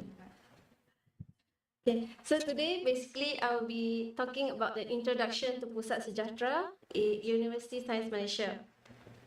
So what is Pusat Sejahtera? So Pusat Sejahtera is actually a health center and clinic located in University Science Malaysia at the campus building number 29. So our opening hours is Monday to Friday, 8 a.m. to 5 p.m. and we are closed on Saturday, Sunday and public holidays. So we offer medical services and also dental services. So for medical services, from Monday to Thursday is 8 a.m. to 1 p.m. 1 to 2 we have lunch break. 2 p.m. to 5 p.m. We resume our service. So for Friday, we are open from 8 a.m. to 12:15 p.m. and also we resume back 2:45 to 5 p.m. Same. The medical services and dental services, the operating hours are the same. Okay, so these are the contact numbers for the emergency services. So we have hotline during the office hours, teleconsultations, operation room of Pusat Sejahtera, and office hotline after office hours. All these can be, you can get the info from your student manuals. Okay. So do feel free to follow us on Pusat Sejahtera Facebook and also Instagram. Okay. So next, I will introduce you to the list of the doctors at Pusat Sejahtera. So Dr. Normala is our head of department in Pusat Sejahtera. So these are the medical officers. We have 10 of us. So the names are as stated. Okay. So next is the dental officers. At Pusat Sejahtera, we have 3 of them, Dr. Hamidah, Dr. Iqbal, and Dr. Aisha. Okay, these are the medical officers in charge at engineering campus. We have Dr. Farhi, Dr. Suryani, and also Dr. Sakina. For dental officer, we have Dr. Asma. Okay, what are the facilities we provide in Pusat Sejahtera? So we provide medical outpatient and also medical consultation. We provide emergencies, dental, we have dental clinic, we have triage. Triage is a screening center which is located outside of the clinic. So we will screen all the patients before they are allowed to enter. So we have radiology department, physiotherapy, pharmacy, and also lab. So we also have added facilities in Pusat Sejahtera such as stop smoking clinic, weight management clinic, and also mental health clinic. So we have collaboration with counseling unit and also befrienders. Okay. Okay. For medical services and dental services, international students, as you all, are eligible to seek treatment from us. But the utilization of the medical treatment will be charged per visit accordingly. It is not free. Okay. So students of any group of insurance company are advised to abide to the rules and regulation of the insurance company. Okay. So same with the dental services. Next is the guideline for the registration. Okay. Okay. For the first one, all of you students must complete the online COVID-19 assessment screening online within 3 days before the enrollment. So you just go to epohon.usm.my, click under international students, and the box will, as shown, will pop up. You just insert your passport number and click the check button. Okay? So students must print the online COVID assessment and submit the assessment form to the officer in charge during the registration. Okay, so this is an example of the declaration form. So part A, you have to insert your personal data, okay, like your name, passport number, and so on. So next is section B will be the COVID-19 assessment questions. Like you have to key in your vaccine status, when was it taken, and so on. Okay. So basically, this is an example. If let's say you enter the campus on 27, so you can start filling up the declaration form on 24th, starting from 24th. Okay. So if let's say you want to reset any of the information, you can just click on the reset button. Okay. So this is just a continuation of the questions. Okay. So as I told before, you have to complete the COVID-19 risk assessment and then submit it. So although it is not a compulsory to wear face mask, but in Pusat Sejahtera, you have to wear because Pusat Sejahtera is a health facility. So you have to wear a face mask whenever you come to Pusat Sejahtera. Okay? We also highly encourage you to wear face masks in campus and also practice physical distancing and wash your hand regularly. Okay, done with COVID risk assessment, next we will go to the health declaration report for your medical checkup. So as you can see, there is section A and section B. So section A is your details, your personal details. Section B is your health status. So there are a few questions. It's a yes or no questions. Okay? So this is the continuation of the question. So you have to fill up everything. Or you have to fill out all the questions. Okay, so students must complete the health declaration form and hand it to the health officer when requested. So medical appointment is required to be done at USM Health Center or Pusat Sejahtera only. Okay? So this can be found in your student manual. Okay, so you have to complete the section A, part A and part B of the health examination form as shown. And then you have to print out. So you have to bring it to Pusat Sejahtera. You also have to bring 2 passport size photo and a copy of medical report. If let's say you have any health issues from your own physician, you have to bring a report stating or declaring your health status, and if you have, okay, and then you have to bring the printed copy of the health declaration form that you have done. So medical examination fees must be borne by you yourself, and if any further investigations are needed, International students are required to bear any additional charges incurred. Okay? So, if let's say any of you are positive COVID, so you will be put under surveillance at the isolation block for a certain period of time. Okay, and then if you are put under surveillance, you will be monitored by a health officer, and the learning process will be synchronized by the student admission unit and student affair. Okay, for any inquiries regarding the COVID-19 screening, you can call the main campus at 0465344948 or engineering campus at 0459952201 during office hours. But if let's say you have any information, you need a further information on registration, you can call the Department of Student Affairs. Okay? So this is just a recap to avoid the 3 C's and practice the 3 W's. Okay, please do scan and like our social media. We have Facebook, Instagram, and website. So you can check out on our website if you need any further information about Pusat Sejahtera. And we do update on health issues there and health updates. Okay, that's all. Thank you.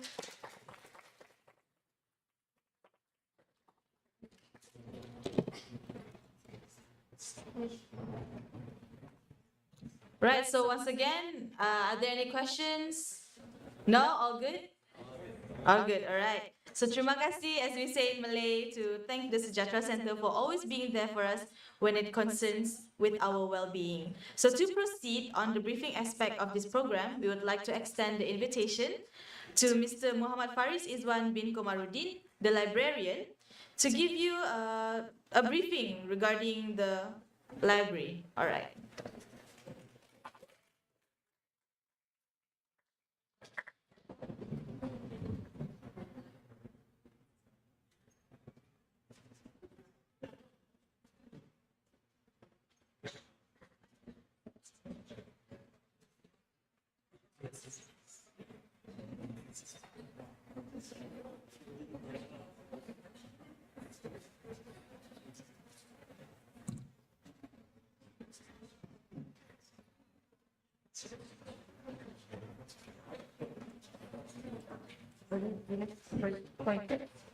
Okay. Okay, good morning and Assalamualaikum. Selamat datang to Penang or welcome to Penang. First of all, congratulations for being a USM family. I am Faris Izwan, librarian of Library USM. Okay. Once again, tahniah and selamat datang. This is our first VC.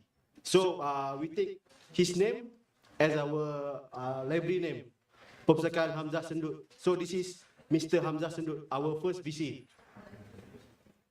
Okay, in USM we got 3 main building, which is, you can see there, PHS 1, PHS 2, and new wing. And most of your transaction or borrowing or returning is done in PHS 1. For PHS 2, we got, now we going to rebrand it as our archive, USM archive. So you just can go there for study or doing research. No borrowing or return is done there. Same like new wing, it's just for we provide for space for you to study. So do you know where is this PHS 2? No idea? It is just behind Eureka building. You know Eureka building is? It's just opposite of the mosque. Okay? The white building. You can go there for leisure, study, without borrowing any books, because we got no books there. Same like PHS new building, which is just behind the PHS 1 building. Okay, this is the facilities and services that we provide in our library. We got e-payment, which is for fines or any payment that need to be done in library. You got only e-payment, no cash transaction is allowed. 24 hours reading, which is the most popular place for foreigners, which is it is open 24 hours for you to study. No books there, just space for study. Multi-purpose room, which is you need to book. Computer lab. Local you need to rent, which is by monthly, 10 ringgit per month. Just like carer room, which is it is a personal study room. You need to rent 10 ringgit for per month. And then you can see there we got prayer room, postgraduate lounge, quiet zone, discussion room, Wi-Fi, online clearance. This is all the facilities and services that we provide. Okay, in library USM, for printed books and journal, we got more than 1 million collection for you to choose. Electronic book, you can see there, 280K. Online journal and media collection. Media collection we got in library 1, PHS 1, which is in second floor. Okay, the tips and tricks. As we got more than 1 million collection, you need a system to do the searching. So all the searching you can do and at our library website, which is lib.usm.my. And then you just go to the search box over there to do your searches. And then after you do the searching, you just take down the call number of the book, and then you need to search the call number from the shelf. Okay. Any question?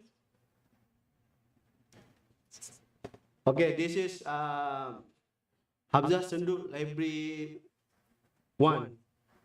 For level 1, we got all the collection that is in Bahasa Malaysia. Level 2, all the collection of social science, which is not in Malay. It is in social science.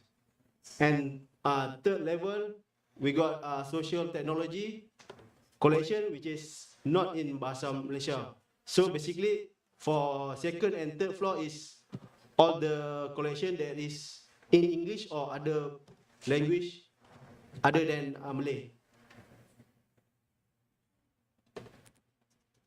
Okay, the collection. Loan eligibility, 25 books for 2 months for postgraduate, academic and professional staff. For undergraduate, 10 items for 2 weeks. And like I said before, all the borrowing and returning is done in PHS 1, not in the other library building.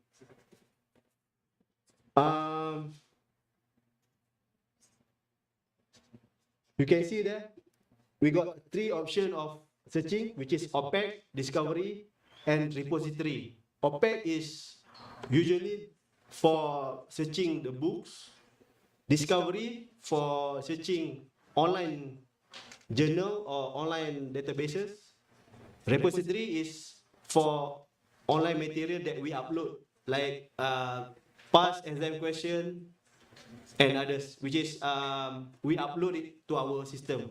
There is a repository. And it's state there for local printed. To locate printed collection, you just get the call number, location, and status. Because you make sure the status is available, not being loaning by other user.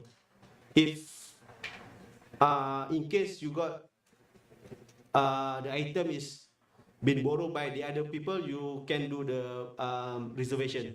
So next time you come to library, you just get the book after the student is returning the book. This is our library website homepage. From our website, you can get everything that you need to know about our library. So make sure you get familiar with our library website because most of the activities can be done through here.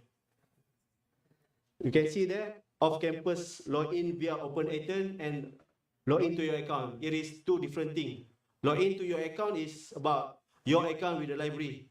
After you log in, you can see your record about borrowing all the book that you borrow from the library, the due date, and so on. But for login to OpenATN is for you to access our database from outside the USM without using USM network. You need to log in here first, OpenATN, to get access to our databases. Okay? This is how you log into your account. You just click on login with identity, and then after that you just log in by using your student email and your password. Simple as that. By login to your account, you can do check books onload and due dates, renewal, view outstanding fines, and book reservation. Here is your how to log in your OpenATNs. Just like before, you just put on your USM email and your password. Okay, at the library, we do provide information literacy workshop. So you can check out on our website and Facebook to see all the available classes. We do a wide range of classes from Google Drive, Microsoft Word, thesis, Mendeley. You can check out in our website and Facebook.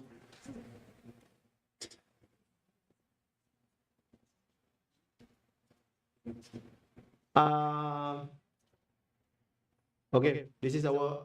You can check on our website or Facebook by put on our address, Spacious USM. Do like our Facebook so you can get our updates more frequently. We also got a YouTube channel. Do subscribe, please. Okay, this is our opening hours. Monday to Thursday until 4:30 p.m. This is for before semester is started. After semester is started, from 17 October, we will open until 9:30 p.m.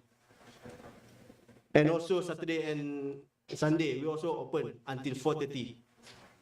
Starting this 17 October. For public holiday, for sure, we're gonna close. Is there any question? Dress code? As a usual, Malaysian, this is the dress code. No short or any what? Yeah, miniskirt, short dress is not allowed. Dress code is simple as you know. Okay, this is not valid anymore. Okay, food and drink are not permitted in library. Only mineral water is allowed.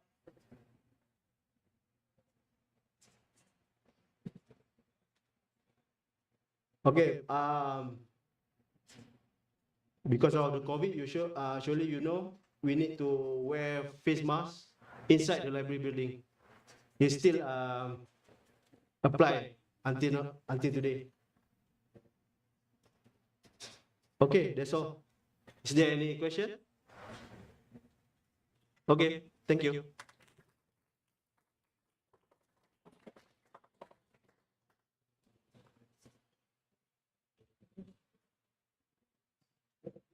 All right, so no questions? Everyone all good? All right. So for our online friends, if you have any questions, feel free to type it down and then our buddies will answer your questions. So once again, thank you so much to Mr. Faris for all the crucial information regarding about the library. Now we are going to move on to more of the fun part. Okay, so we are going to have an ice-breaking session among buddies and you, of course. So please stand up and have a stretch. Come on, stand up, come on, come on, come on. So you can leave your things here as we will be doing the ice-breaking session outside. All right? No more briefing. For now, no more briefing for now. So you can leave your things, your valuables here, and then buddies are at the doors waiting for you to lead you to the way.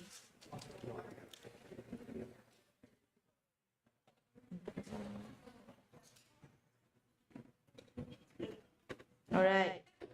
So to add, for our friends that are joining the live stream, you may have your break and lunch as the morning session has ended. Please be back by 2:30 p.m. I repeat to the online friends, 2:30 p.m. as we will continue for the rest of our program. Thank you.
I hope you had a great lunch. Is it a good lunch?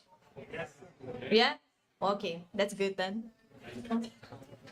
What did you guys eat? Nasi lemak over there? The ones I recommended to Subaida? Yes. What did you guys eat? Rice with chicken. Rice with chicken. Chicken will never go wrong, am I right? The queue in Subaida was so long. The queue in Subaida was so long, Mr. Isaac said. Must be because of you Austrians.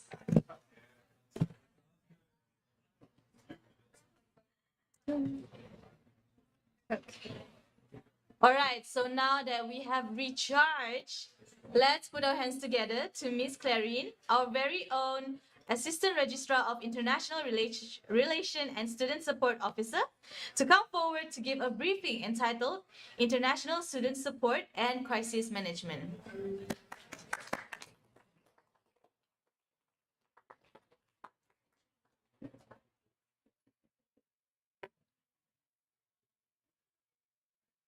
Hello.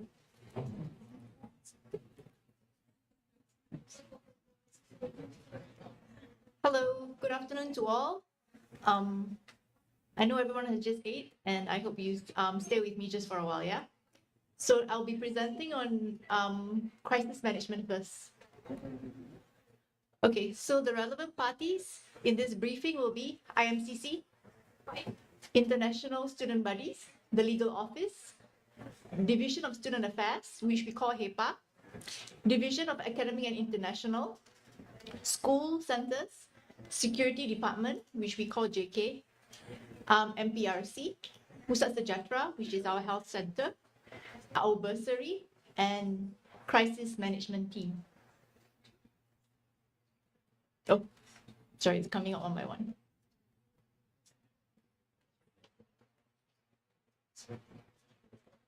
Okay. So, what are crisis and incidents? We will have medical emergencies, disasters, missing students, sexual assault, robbery, and death. These are the general crisis. Okay, it doesn't encompass all, but mostly it falls under these categories. What do you do when it happens? I forgot that I cannot walk. It's okay. Yeah.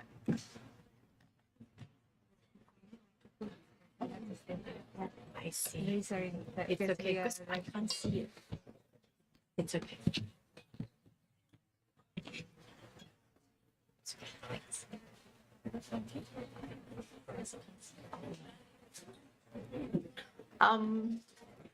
The processes are fairly simple. For medical emergencies, well, obviously the first one to call would be the hospital. Yeah. And then after that, you call for help, you contact the insurance, contact IMCC, and then contact security department. And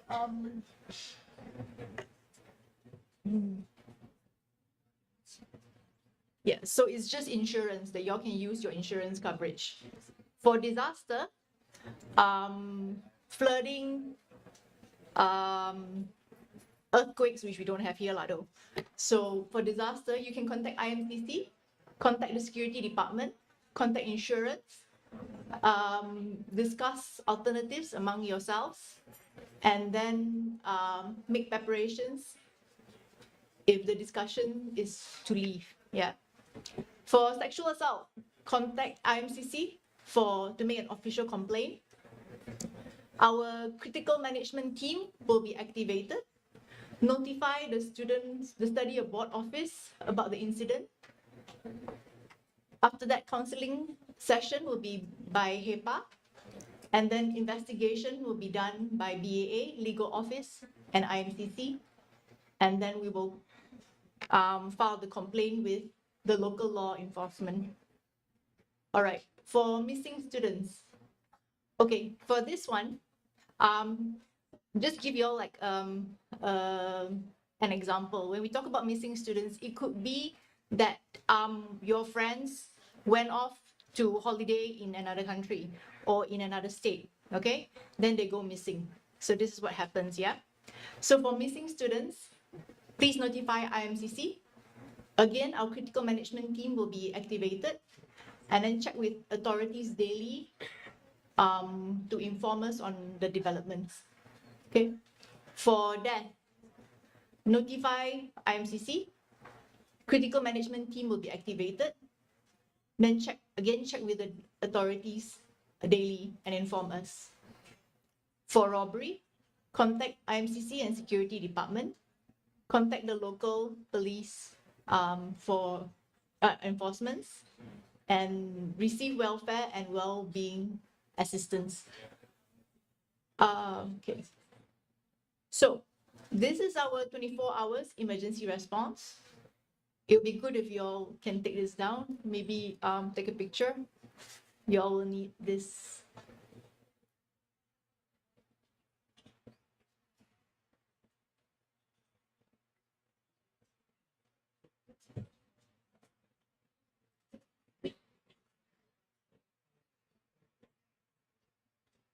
Everyone done?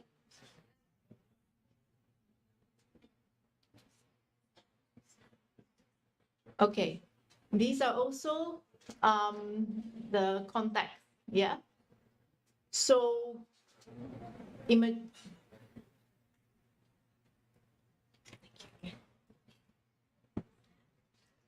so this is our police department, 999, fire department. Well, please take note of the mobile phones, yeah, because I know all of us will mostly contact with the mobile phones. 112. Fire and rescue department is also 112. And ambulance, well, basically it's all 112, yeah.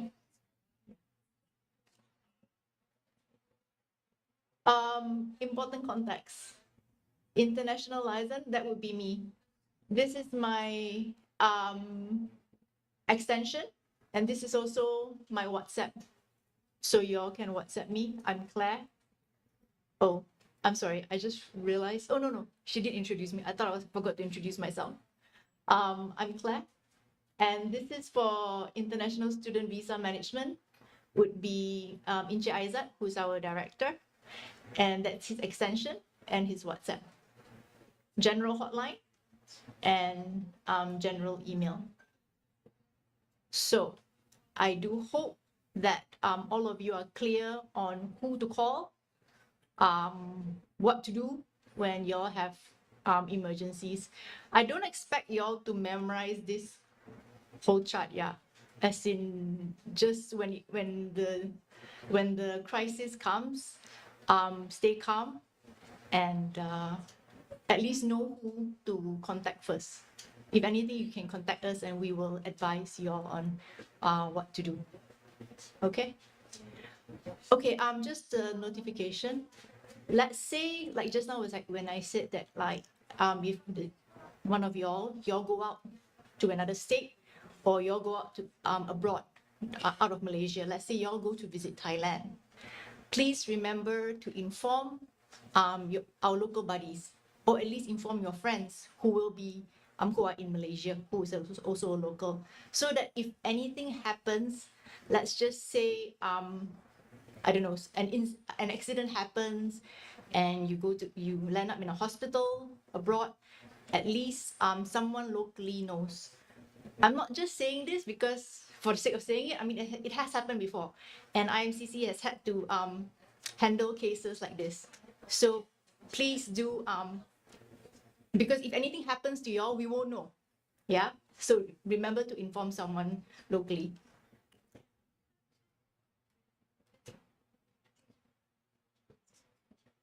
Yep. Okay. Things to note. These are just general. Always wear decent clothing when entering official places, such as going to class, entering the library, health center, and during official meetings in formal settings. Clothing with sleeves, apparel below knee length. Yep. Ensure to park at designated spots for students. Sometimes JK, which is the security department, they can be quite strict about parking. They will come and clamp your car if they find it at the side of the road. in a non-parking space, yeah? So if anyone has a car, or yeah, it has rented a car or something, then please do make sure. Ensure to keep your accommodation clean and follow the rules. Take care of your personal belongings. Always be alert to your surroundings. Be decent, courteous, and respectful towards local customs and culture. Always be mindful in any occasion. Register with your local embassy or consulate. Drink plenty of water because it's very hot here, although it's the rainy season. And finally, don't forget to have fun and enjoy yourselves.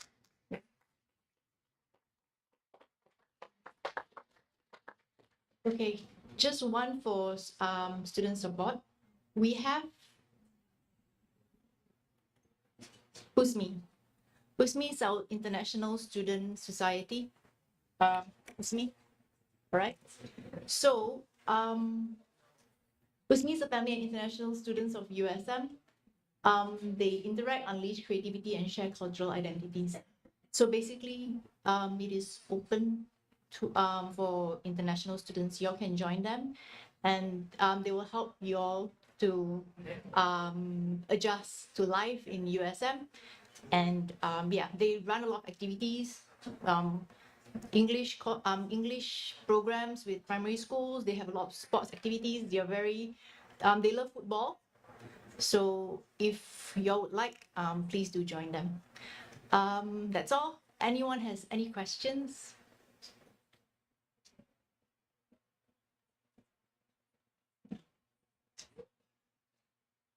Inchi Isaac, do you have anything to tell them in addition? Okay. Thank you, Ms. Claire. I would just like to highlight some of the crises that were mentioned just now. It has happened before, and it has been. Oh, okay. Sorry, I have to be here because this is a serious matter. And as I mentioned during the opening remarks, safety is a very utmost important situation. Just before the pandemic happened in 2020. So in 2019, we have had a bunch of exchange students together with full-time international students traveling somewhere, and one of their colleagues, their friends, went missing. And this happened abroad in Indonesia. So what happened is that one of the group members actually contacted the emergency response number.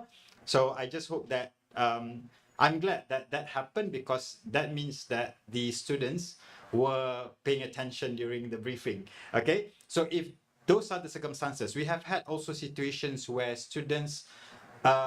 student passed away while traveling abroad.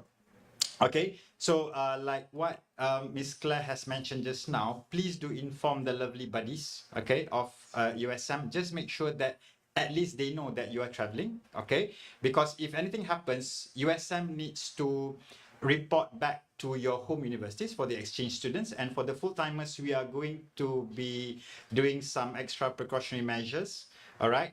I mean, this is applied to all international students, but there are different ways that we handle under the CMT, the crisis management team. So yeah, all of the incidents mentioned earlier has happened before among international students, be it exchange or full-time. So I just want you to make sure that you take extra precautionary. I know most of you guys have been excited to maybe travel, all right? The weekend is coming soon after the official trip organized by IMCC through the student buddies under this orientation program. There'll be semester break towards the end of the year, so be extra mindful, because we are coming into a heavy rainy season, and the meteorological department has forecasted that there will be heavy flooding that will happen throughout the country, and especially if you're traveling to the East Coast, because there are many nice, beautiful islands for snorkeling and diving, right? So I'm sure most of you guys are going to try that out. It's pretty cheap here in Malaysia, so you're most welcome. But the monsoon season is coming, so be mindful and always check on the weather forecast, all right?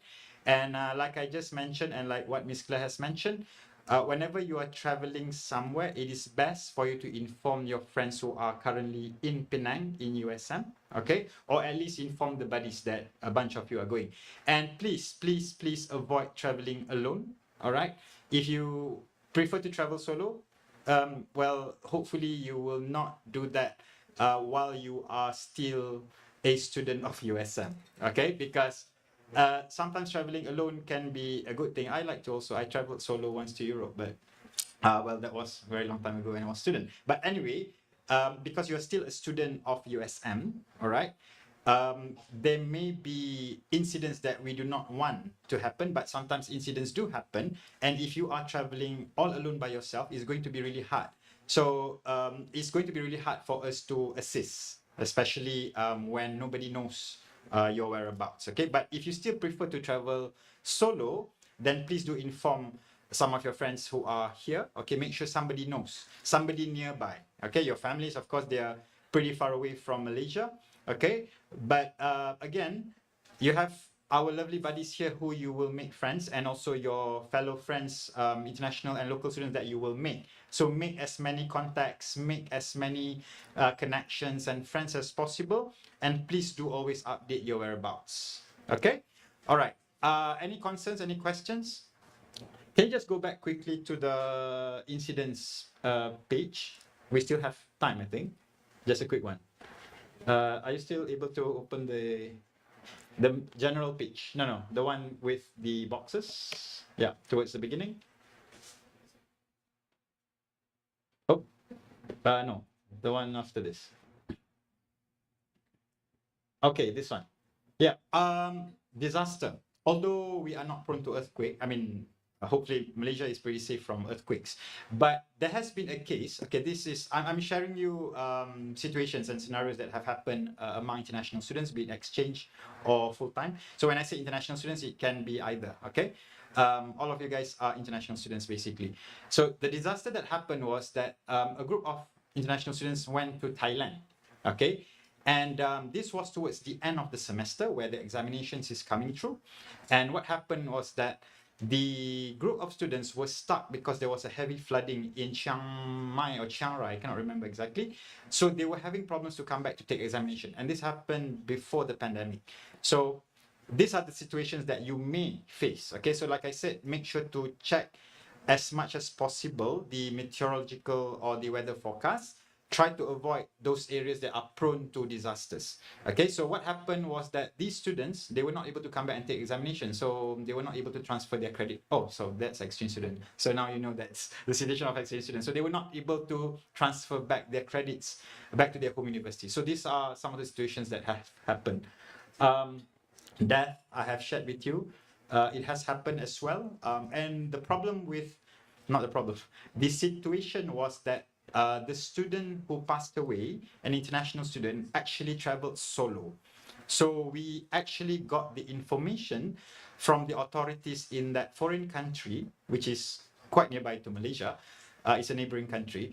And how, do you know how we got the information? Is because thankfully the late student actually brought the student card. So when you have gotten your student card, make sure to bring it always with you anywhere, so that we can quickly take action when you have met with an incident. Okay, so it took about 2 days after the passing that USM was informed about the passing of this international student who is traveling solo.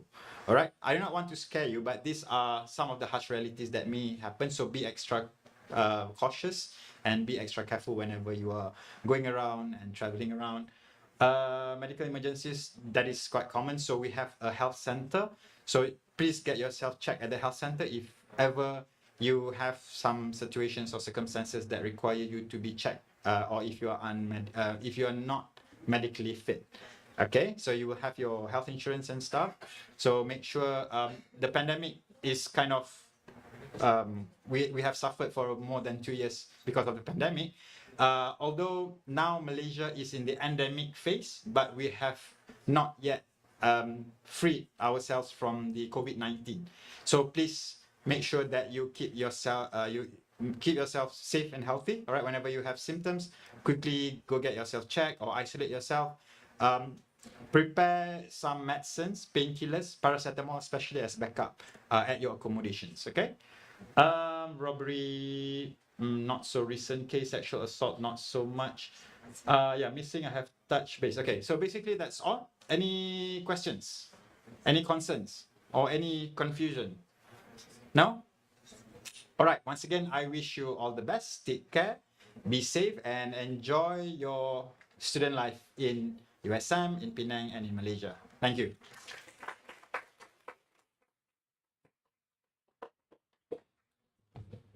All right, thank you so much, Ms. Claire and Mr. Aizat. All right, so before we move on to the next section, we would like to give an end of day briefing for the exchange student.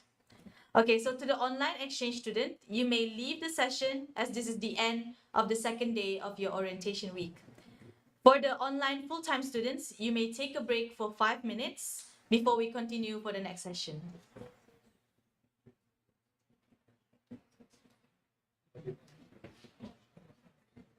All right, so here's the end of day briefing for all the exchange students, all right, not full-time. So this is the end of your session today. Tonight, we will be having a chilling and grilling session with the theme of Hawaiian Party at IMCC Car Park, which is where we had our ice-breaking session. It starts at 7 p.m. and is estimated to end around 11 p.m. And do note that dinner will be provided. And for the dress code, I know it is a Hawaiian party, but please wear something not too revealing. Yeah, please still be respectful as we are still in a university compound.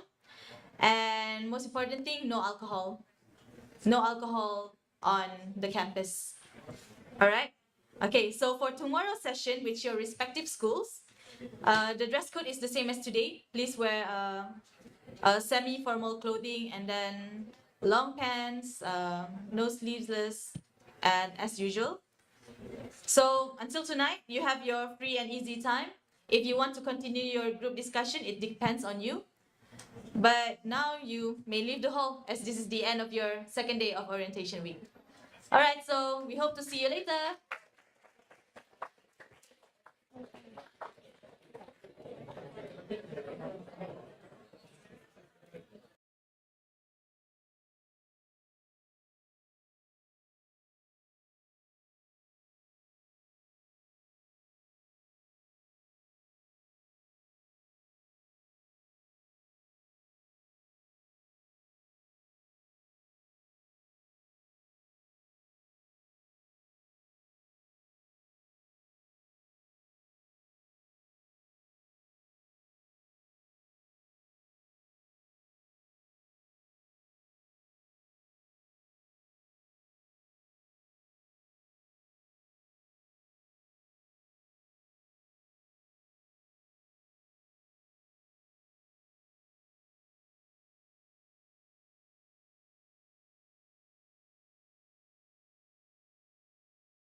Now, it's just us.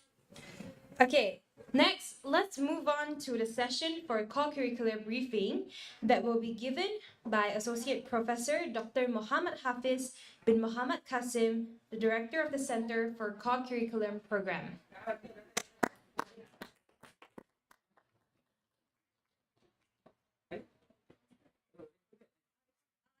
Saya kena di sini ya. Wow. Di pointer boleh guna lah. Test 1 2 3.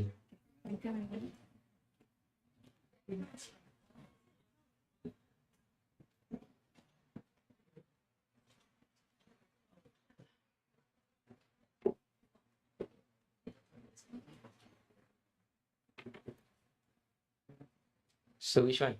Okay. Okay. Assalamualaikum warahmatullahi wabarakatuh. And very good afternoon. Apa khabar semua? Khabar? Khabar baik. So someone know Malay. You from Indonesia? Anyone from Indonesia? Anyone can understand Malay? You can understand Malay? Very well. Yeah. So you guys from China? Problem program? Problem program from immunities? No. No, Need full times, huh? Okay. Because we also expecting Chinese students, they do bahasa Melayu. So they can speak bahasa Melayu very well. So online you can hear me? You can see my face? Where should I look? Okay. Peace. Okay. Okay, thank you to my Deputy Director, Dr. Sayuti Hassan. I bring him today purposely because I'm afraid I'm not able to answer your question. So yeah, know more than me. So regarding sustainability as well as your batch or your international student not required to sit for entrepreneurship, keusahawanan, but you need to sit for the SEA, Malaysian studies, and then definitely co-curriculum. So my name Muhammad Hafiz. Anyone here Muhammad Hafiz name? Same with me? No. Anyone Muhammad Hafiz? No. Okay. So I should start. Okay. Thank you to our chairperson just now, beautiful lady over there. What's your name? Colin. Call in or call in? Call in, not call in. Okay. My name is Muhammad Hafiz. Just now I introduced you my deputy director. So that one all your buddies there? Okay. You are Malaysian, right? Oh, Malaysia. Boleh cakap Melayu, kan? Okay. So if I'm not able to speak English, then I will ask them to translate for you. Okay? Okay. Anyone register for technology industry here? Which school you are? Technology industry. Bioresource engineering. Bioresource technology. So you are from Indonesia or you from Malaysia? America. How to America? How to spell one again? America. You need to pronounce it properly. America. Okay. Anyone at the school? Humanity school? Which school? Pharmacist? Management? Management school. Okay.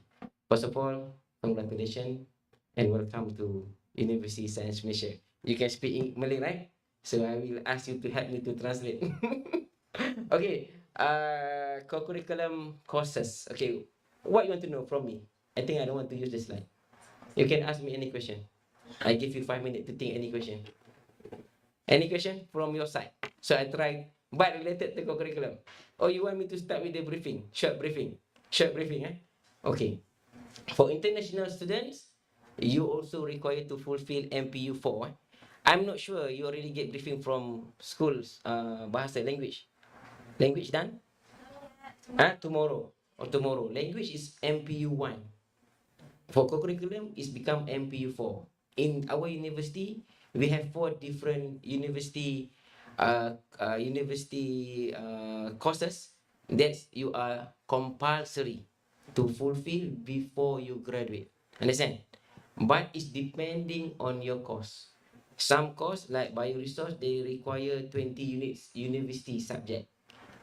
Management, most probably 60 to 17 units.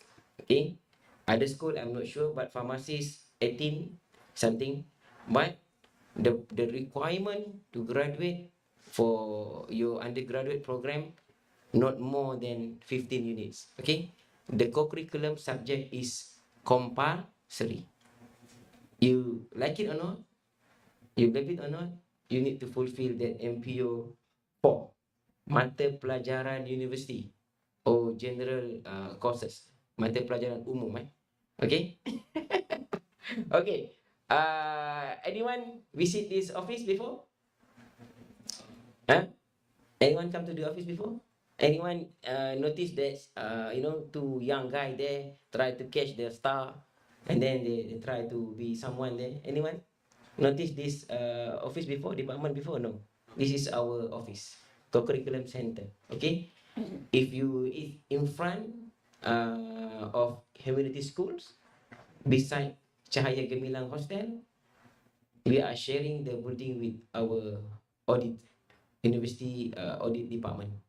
Okay, so if you have any problem, if you have anything to discuss, do come and visit us. My staff and myself will assist you. Okay, don't ask your senior, don't ask your junior, because you will have a different program book guideline. Understand? Okay, maybe your senior, maybe they compulsory to take entrepreneurship, but in your case you are not compulsory. Understand? So don't ever refer to your senior regarding the university subject. Just follow whatever you have. You guideline, you have book guideline, right? You have book, right? The program book guideline. You don't have that one. Oh really? Or maybe tomorrow. Tomorrow you will get, I'm not sure. Dia tak dapat buku ni. Tak dapat. Berapa lama saya ada? How long I have time? 15 minutes? 1 hour? 30 minutes, right? Okay. I guess similar to other university, co-curriculums is sometimes is the whatever that you learn in school or in your program, definitely is totally different from our whatever course that we offer. We don't have final exam.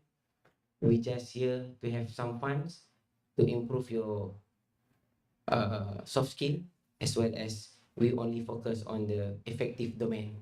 Okay, we don't have connective domain, so we don't give you a lecture. So you need to memorize all the notes and then you sit for the exam. No, it's totally different for co-curriculum.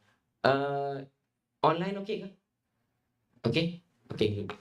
So this is the context of higher education. USM need leader. So you are here and one day become a leader. Leader should have balance between academic and non-academic. You need to excel both parts. Okay, so I don't need to introduce more about the co-curriculum, but that's my office. I'm there every day.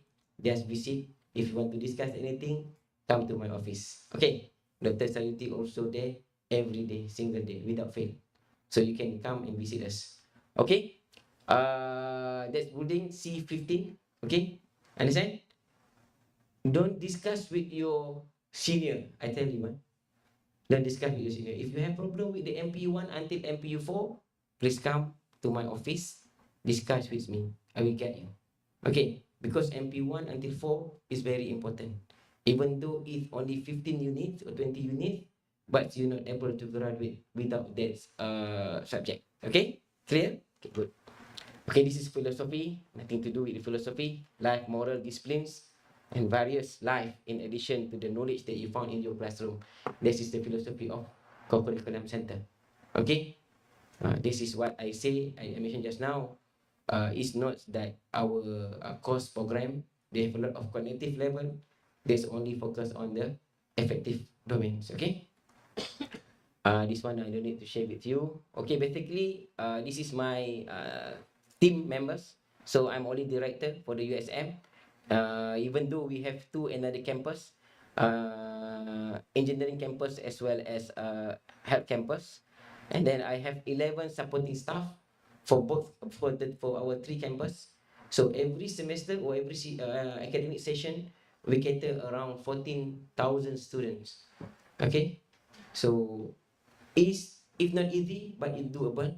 Okay, but sometimes you need to take your own responsibility regarding these co-curriculum units. Okay, school sometimes they didn't, maybe they forgot, or maybe they didn't notice that you still not fulfill your MPU subject in until fourth year or third year. So this is too late. Okay, I don't want you are here and then another 4 or 3 years you come, sir, I still not fulfill my MPU subject. So it's too late. Okay, so try to plan wisely. Okay, try your best. Try to decide which semester you going to complete the co-curriculum subject or any MPU subject. Okay, clear? What's your name? From America just now? Ali Abu. What's your name? Faid. Okay. So Ali is clear. You can follow me. How about others? You can follow me. You cannot follow me. Okay. This is my team. We have a program chairman. So every single course, we have our own program chairman. So you need to meet them. You need to get permission from them. You need to discuss with them if you plan to drop your co-curriculum course. Okay? Boleh? Is it okay? Okay? Most of them from different schools. Some of them from engineering school, humanity school, educational school. Anyone from PPIP? Educational? No. From educational? No. Education school. You? From education? Education school. Okay. We have three program chairman from education school, and then is my deputy director, Dr. Sayuti. He also expert in sustainability development or sustainability goals. And then we have from health campus, as well as from social science, and then biology as well as chemistry. Okay, that's my program chairpersons. You need to meet them if you want to join the course. Okay? Any question for time being? No question. Okay, good. Okay, this is my organization structure. So this 4 or 5 or 6% there is a very important person that you need to meet. Maybe every sem, or maybe during your study, you need to meet them maybe more than once. Okay? So this our officer, Puan or Mr. Puan Nur Risma Farah. And then we also Mrs. Rosita there, and then Azurina, Azrin, Haziman, as well as Nora Shikin. And then that's my PA, Encik Izhar, Mr. Izhar over there. If you want to have a discussion with me, you need to set the meeting with my PA first, okay? So definitely in every program, we try to embed the sustainable development goals in our every single courses. So for SDG, we have SDG 4 up to 70, up to 17. It depends on the courses that we offer. Okay, clear? Okay, this is our co-curriculum course. We have volunteerism, we have culture, we have sport, innovation and sustainability, entrepreneurship, leadership, community service, as well as public speaking. Okay, this is our subject or our curriculum courses. Okay, this is what we are target, the soft skill that we able to transfer to you all. I know you are excellent student, but here we try to guide you, assist you to make you more excellent. Okay, so this is part of that. We think that in the end of the program or in the end of the course, you're able to improve your communication skills, problem solving and critical thinking, teamwork. This is most important in our life. Okay, we're not able to work alone, right? We need to have a team to be success. And then entrepreneurship, but for international student, we don't have entrepreneurship core. Leadership, definitely. And then we have most important thing in our life, even though you are excellent, but if you don't have ethic and moral, you are nothing. Understand what I mean? Okay? Okay, that's it. Okay, this is the most important thing that I just mentioned in my first 2 or 3 minutes. Okay, for international student, look for the table for international students. Just now I mentioned about MPU, General Study, or in Malay they call Mata Pelajaran Umum. You can refer to your program book guideline chapter 3. You can see or you can read this table. But this is most important thing for international students. Okay, you like it or not, that is a compulsory for you to register a philosophy and current issue, HHF 225. That's a compulsory for you one. And then for international students, science and technology, like Ali just now, they need to sit for LKM 100. Definitely, when I realize Ali can speak Malay well, then LKM 100 is not a big issue. It's not a big deal. Okay? But for international students, literature, anyone program here with Malay, Bahasa Melayu as the medium of instruction? Anyone? Or in the online? Bahasa Melayu as an instruction? No, right? So you all belong to this group, international student of literature program with English language as a medium of instruction. Okay, so you need to sit for LKM 100 as well, similar to science program. But if you belong to the second group, you need to sit for or register for LKM 200, a bit higher level. Okay, but I'm sure since you don't belong to that group, so you need to focus only how to write and how to read and how to speak in Bahasa Melayu or Bahasa Malaysia at level 100. Okay, is it okay? Clear? Maybe tomorrow the person in charge or the lecturer or the program chairman for that particular courses will explain in detail.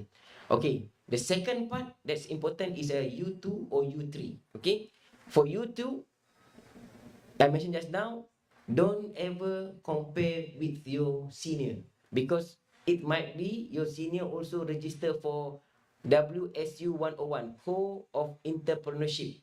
So, but for your intake, there's only focus for SEA 205E. So E there is meaning that the lecture in the English. Okay? English lecture. So this will be cover 4 credits unit. Okay? But for the MPU2 entry, you need to complete 8 units. So you need to register for another 2 unit, 2 program, 2 courses, English language course. So like now we have for technologies, we have LMT 300 and then we have LSP 401. So it's total will be 8 units. Okay, that's compulsory. Understand? Okay. The most important part for today is a co-curricular courses, which is cover 2 units. Like I mentioned just now, either you are local student or international student, you need to complete 2 units. Okay, 2 units. So remember when I say some school or some program have more than 15 units, so that another option you can take or you can register to complete all the university subject. You can join the WUS, Kelestarian Global Sustainability Global Sustainability. This is our lecturer here.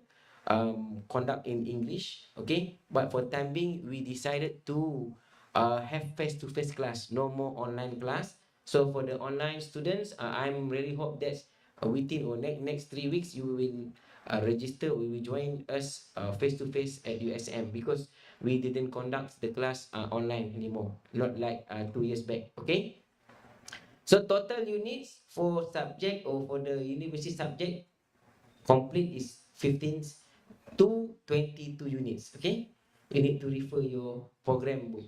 Okay, how many unit you need to complete. Okay, but what I know, most of program in USM more than 16 unit. So you can choose any subject or any university subjects that you think you are interested to join. Okay, so to graduate, every student is compulsory to register any one co-curricular courses. But if you register only one, some curricular courses only offer 1 unit. So you need to register two program or two courses.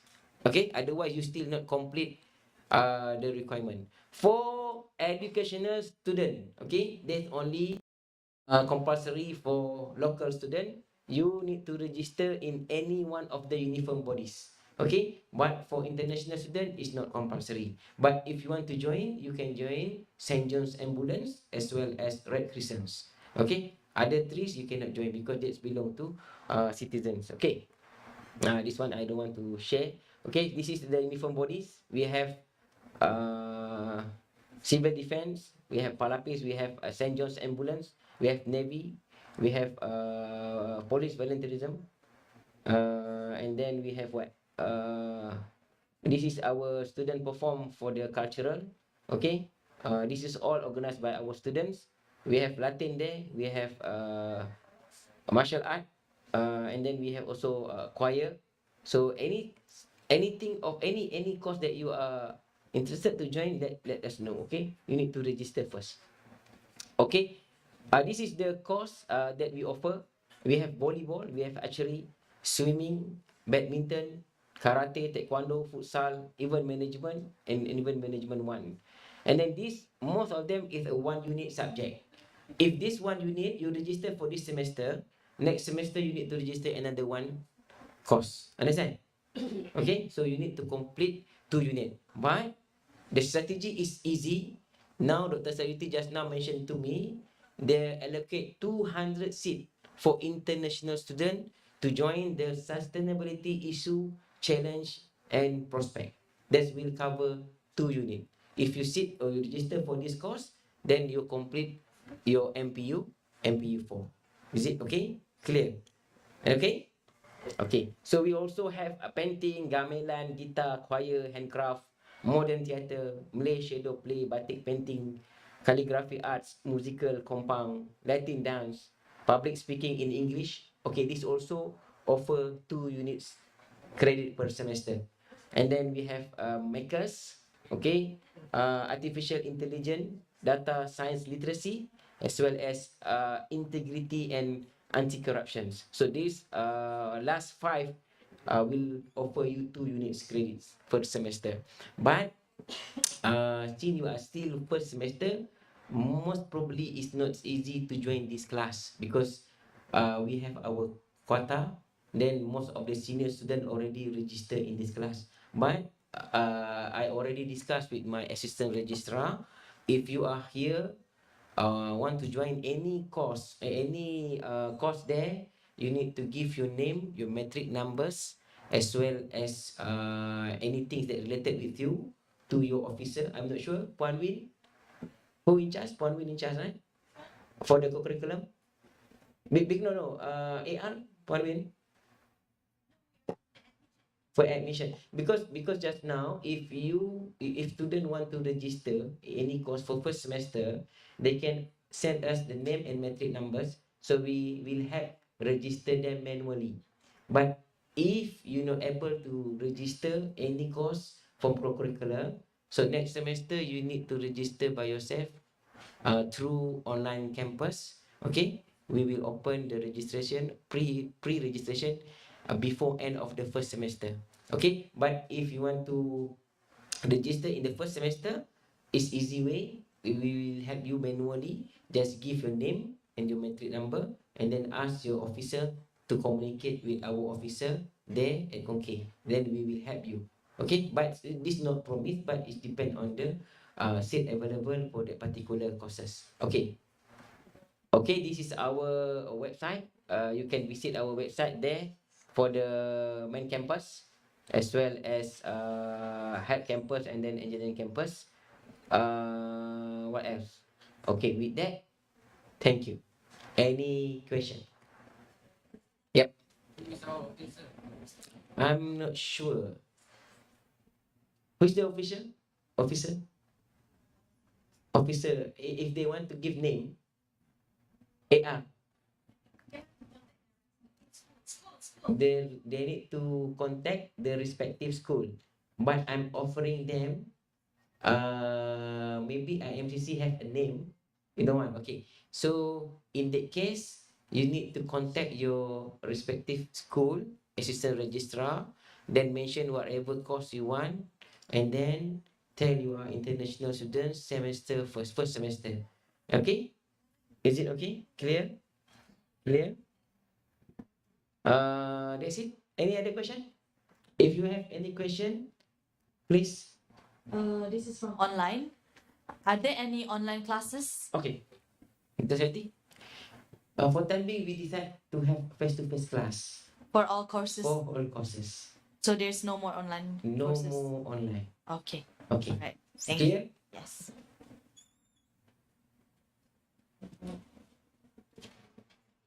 Any question? Please.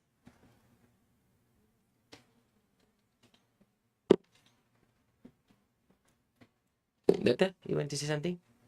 Okay. Please, Dr. Saiti, want to say something? For those who interested to register for WSU 101 sustainability, we still have 200 seats. That one especially offered to international students. So if you want to register for that, you are invited. You have to deal with your school and please register for that one, because that one more on activities, no exam, no quiz or what. So our activities first. Maybe in the class, I will teach you from SDG number 1 to SDG number 17. And also we will discuss about SDGs. And after that, you have to go to the community in a group. In a group, I will form in a group, six students per group. In that group, I will mix Malay, Chinese, Indian, and international students. So you can go around University of Malaysia. For example, the community project, like you go to the kindergarten, and then you do the transfer knowledge. What SDG number 1, what SDG number 2? Just give the lecture to them, and then share the experience with them. Okay, that one of the first activities. And then second activities, more on, normally we will open booths. We open booths in front the foyer, in front of our library. So from that, you have to come out with the recycled product, very good recycled product for each group, by group. And then you have to sell that group, or you share that how you develop that products. And then the third activity is more on do a simple survey, try to measure how about the knowledge about sustainability, what the level our student or other student or our USM staff, they understand about the sustainability. That's all. So first come first. For first, who registers first, we will register. But the limit only 600 only. If until maybe we can give you around 2 weeks, another 2 weeks. After 2 weeks, 1 or 2 weeks, if you not register, I will open to the local. Actually, local already registered 400 seat. 400 seat. Actually, the request for that cost around 1K already. But I only selected 400 only for the local. But if the international not interested for that cost, I will offer 100% to the local. That's all from me. Okay, thank you. Okay, thank you, Dr. Saiti. Any other question? So just to confirm, this is also from online. It's all for co-curricular. It's all face-to-face classes for all campuses. No hybrid, no online. No. No, we decide to have only face-to-face class. All right. So how about students who have not gotten their visa? Does that mean they take it when they arrive here? Yes, next semester. All right. They can register next semester. Okay. We will assist them. No worries. All right. Okay. Yes. For any course, online or Okay. For the first semester, this is two way. Either you come and visit us at our co-curriculum center, or you ask your assistant registrar at your school, email us, that and then mention to them to her or he what course you want to join. But for the next semester, you need to register online. We have a pre-register, so we always share our dates with students through our Facebook, and then you also can visit our official website. Okay, but for this semester, if you all willing to decided to join our courses, these two way. Either you ask from your assistant registrar, or you just come to our co-curriculum center. Okay, our staff will help you. Because just now, what I'm discussed with my assistant registrar, they need IMCC to help us. But IMCC just now, you need to refer to your school. So better to ask your assistant registrar at school. Okay? Any other question? No? Clear? Clear. Okay, thank you very much. So with that, thank you very much. Doctor. Okay, thank you. Okay, Thank you so much for the clear and detailed explanation, Dr. Hafiz. We hope everyone could understand because co-curriculum activities are very crucial in throughout your studies here in USM. Without taking your co-curricular, you may not be able to graduate even if you finish all your classes, okay? So this is very important. So tomorrow when you're going to do a session with schools, please make sure that you'll sign up for your co-curricular activities as well. Okay, so next, we would like to pass the floor to Ms. Wardah as the representative of USM International, USMI, to give everyone the briefing and introduction about the International Student Society. So the floor is yours.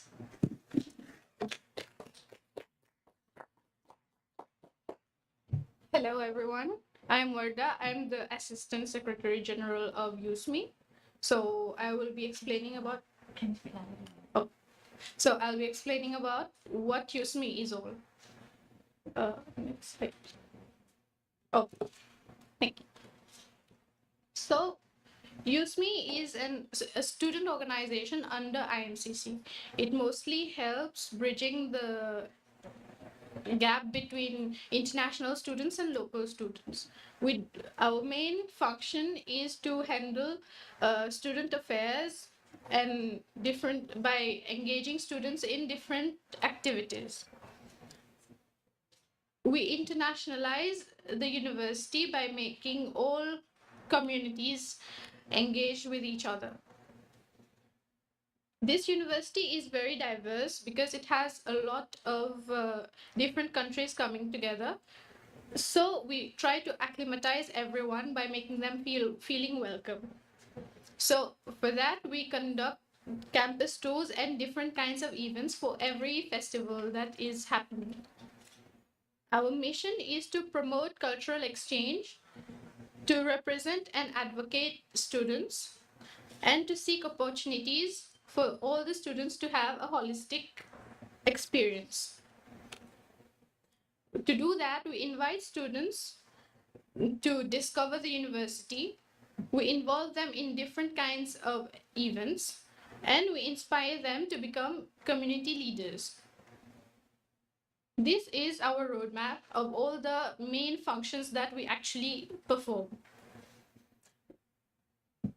We facilitate programs and enrich all the activities and experience of our students. We empower the members to promote inclusive student community. We provide network for all students to expand their horizon. And we bridge the gap between local and international students. USMI is actually under IMCC. So we have the IMCC as our advisors. Just under that is USMI. We have three main presidents because of our three campuses. One at the main campus, which is here, one the engineering campus, which is in Nibong Tebal, and the health campus, which is in Kelantan. For the engineering campus and health campus, we have only vice president and secretary general under the president. But for main campus, since it's bigger, we also have an assistant secretary general. Under us, then we are the main board. After that, we have different other members handling other functions, such as student affairs, alumni affairs, industry outreach, student activities, communication and public research, and community representations. This is our teams. During this session, we have been doing a lot of events. So first of all, we had the ping pong championship and the football championship during Ramadan. We have the winner of the football championship sitting right here with us today. During the last match for the football championship, we also had a ladies match, and we also had Eid celebration at the main campus, engineering campus, and health campus. Moreover, during Ramadan, we also had a meeting with EMGS at KL. And during lockdown, the small lockdown at the start of this year, we also paid a courtesy visit to the nerve center so as to handle the issues that students were facing concerning the lockdown. The health campus also had a visit from the acting director. And lastly, the last thing we did was a courtesy visit to the different members of the university concerning student issues when it came to accommodation, their problems at the clinic and everything. We also had a collaboration with UKM, and for the USME team to bond, we also had a team building session. We have many more upcoming events that we're planning, such as movie nights every 2 weeks that we're planning per month. And then we are also planning hiking trips. And right now, the most popular that we're doing is a podcast for students that are upcoming students to know more about USM and also how the courses are being conducted here. To join USME and become an exco, you have to self-nominate yourself, promote yourself for people to vote for you, and lastly, after getting a number of votes, you also have to undergo an interview in which the main board will be asking you questions and see why you're qualified for this post. It is open to all kinds of students, both local and international. These are our social media icons. Thank you very much.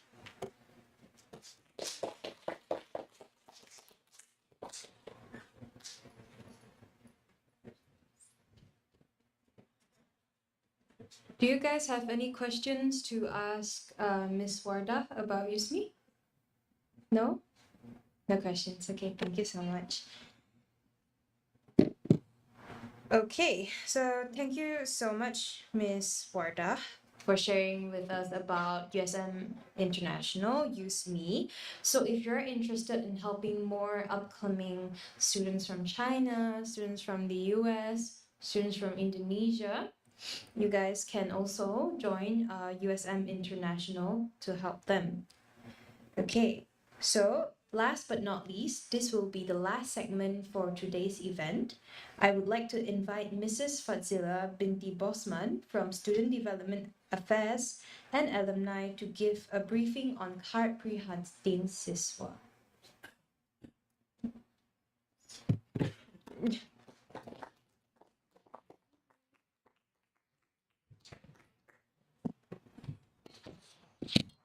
Okay, can I take it out? No.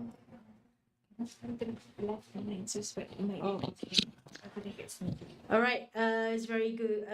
Good afternoon, everyone. You guys look so sleepy. I know that some of you here and also some of you online. Welcome to University Science Malaysia and congratulations once again. How many of you from China? All right. So the rest of other countries, Indonesia, possible? And you? Yemen. Okay. So as introduced just now, so I just want to give some corrections. So my name is Madam Fadzila binti Bosman. Previously, I was officer at Vista Department, IMCC. So I just moved to the new department. We call it like a student admission unit. Okay. So maybe some of you knew me or maybe used to communicate with me earlier, but never mind. So today I would like to share pertaining to the card Prihatin Siswa. We call it like a student's metric card, yeah? Okay, so this student metric card, but actually introduced as card Prihatin Siswa. The Malay name is card Prihatin Siswa, but known as a metric card. Okay, so please, we move to the next slide. Oh, okay, we have a pointer. Sorry, I was not aware. Okay, so actually, Card Prihatin Siswa, okay, known as Metric Card, is a program is initiated by the Ministry of Higher Education Malaysia. All right, so this is actually what I call this is the metric card. It's combined together with the ATM, like a debit card for RHB Bank. So it's previously, student card is just like an ordinary metric card, okay? Access to all the facilities in USM as one of the identification of students as a USM student. But now, Kad Prihatin Siswa is implemented not just for the new student, also for the current students. Okay, just the physical look is different compared to the previous one. I will show to you the display of the previous card or the current card and the new card, that the one that you guys are going to have it very soon. All right. So this is just like a brief, introductions of the students' metric card, or we call it at Kad Prihatin Siswa. Maybe some of you don't know what is Kad Prihatin Siswa. Okay, Kad Prihatin Siswa is a metric card. Okay, just the name is different. All right. So next, so this is the flow how to obtain students' card. All right, it's not given directly, but you have to do some work in order to get it. So what you have to do, all right, so because this is actually is a new implementations of this metric card in line with the RHB bank. Okay, so when you have a metric card, is also a debit card for you as a saving, but I will explain detail after that. All right, so this is actually the flow. Possible this one is not really clear, but I can share this one to the buddies. Maybe they can share also. Maybe you can have to go through the process afterward. So actually, students, when you are registered as a student, you will be accessible to Campus Online. Have you opened your Campus Online profile yet? Not yet. So if you are active as a student or your name is registered in the student profile, you can access your Campus Online. Okay, so what you have to do in this Campus Online, because we are not, it's yet to open. So on the 17th of October, we will start opening for the student to do the declaration. It's a consent letter in order, it is a consent declaration for all students to accept this metric card, because it's a consent from the bank is needed. Okay, so this is actually the flow, but it's quite small actually. But once the thing is uploaded in the system on the 17th of October, then you can access and give the declaration in order for you to get the metric card. Okay. So okay, this is the declaration of consent via students' profile, Campus Online. Okay, so you can actually access. Once you are active as a student, you can access your Campus Online. You can see your profile and all those kind of things. So then there will be a declarations consent for the Kad Prihatin Siswa. Okay, so the date for the activate the declarations consent is 17 to 31st October. This is for the main campus. All right, and then for the engineering campus, 17 until 31st of October. Okay, so that one is for the engineering campus. All of you here is from main campus? Or anyone from engineering campus? No. All right, so it's a spread, right? Spread session, okay. So, and also health campus, 17 to 21st. It's a bit short for the health campus because of the distributions date. It's earlier compared to the main campus and as well as engineering campus. Okay. So, okay, this is the distribution. Sorry, there's a spelling error. So for the main campus, as mentioned just now, so the distributions of the student card, the metric card, after you give the consent from the Campus Online, so distribution of the metric card will be on the 8th of November. Okay, until 29th of November. Where? Komcha. You know where is Komcha? Komplek Chaya Siswa. Have you guys been to Komcha yet? I think so. You know, like, how do you express? The Student Affairs Department, Hash 21. Have you guys been there? Not yet. Not yet. Okay, never mind. So the buddies will show you all later on, yeah? So, Komcha, DPS means they want Pembangunan Siswa 1 and they want Pembangunan Siswa 2. Okay, so health campus, okay, student center, and engineering campus Nibong Tebal is actually like 45 minutes from the from the island. So that one is the operations room, housings accommodation center in the engineering campus. So please, remember this date, that the distributions of the metric card will be on the 8th until 29. The time that what I call student affairs as well as unit admissions unit distribute the metric card. So at the same time, you guys can activate the bank. Okay, the ATM, because first the card will be given to you. It's without the ATM, the bank, the account is not active until you go to the counter of RHB Bank.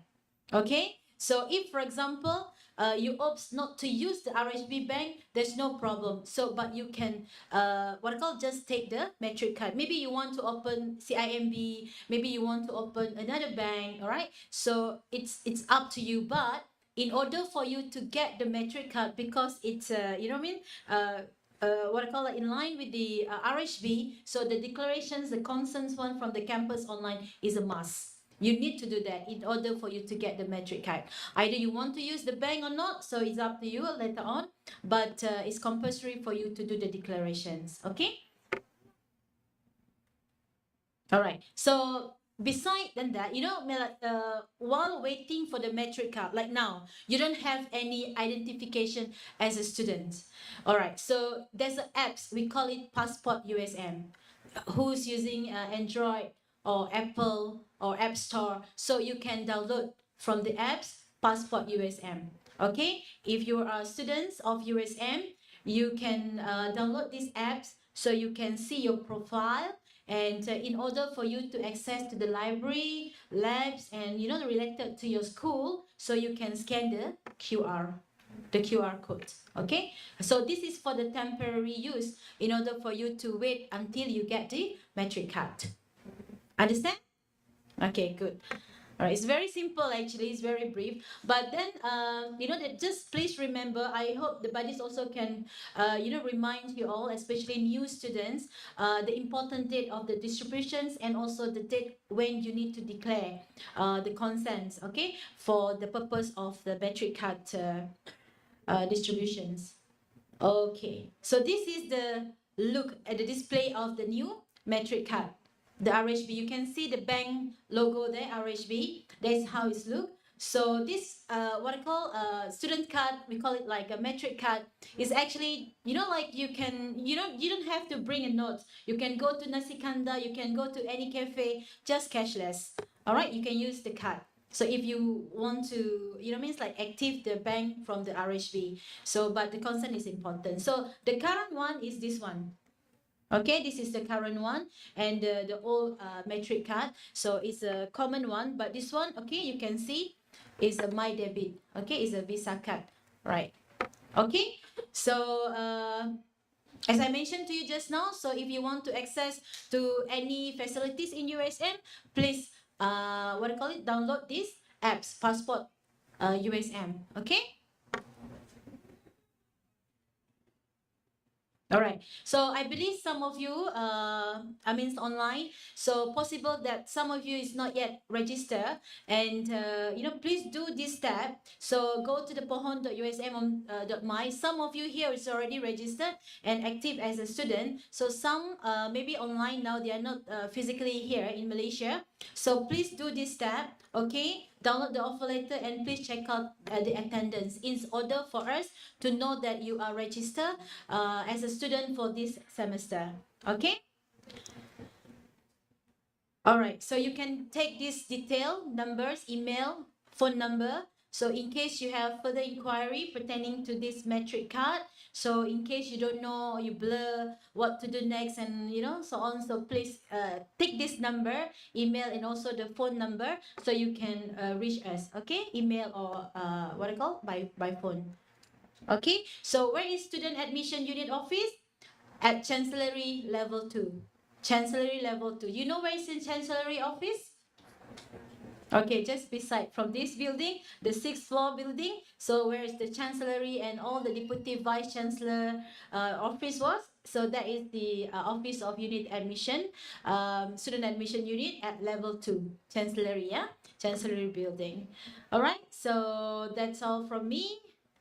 It's very simple. so you don't have to sleep. So I hope you guys understand. It's a very simple about, and also it's very important to have a metric card. So it's one of identification for you to have it, because if, for example, you go to shopping mall, some places even to purchase online, you know, if they know that you are a student, there's certain discount, and you know, like promotions given if you are students. Even you want to go to Penang Hill, you know where's Penang Hill, so there's a discount as a student, instead that you are using your all your passport as you know, foreign visitors. So as a student, so there's a discount for a student. So this is very important as well. Beside your immigration's visa card, there's a having, you know, once you have become a student, so after you obtain your student visa, so you were given immigration card. So both the metric card and immigration card is very important for you to bring it at everywhere. Okay, so when you are in Malaysia. All right, that's all from me. So thank you so much. So once again, congratulations and welcome to USM.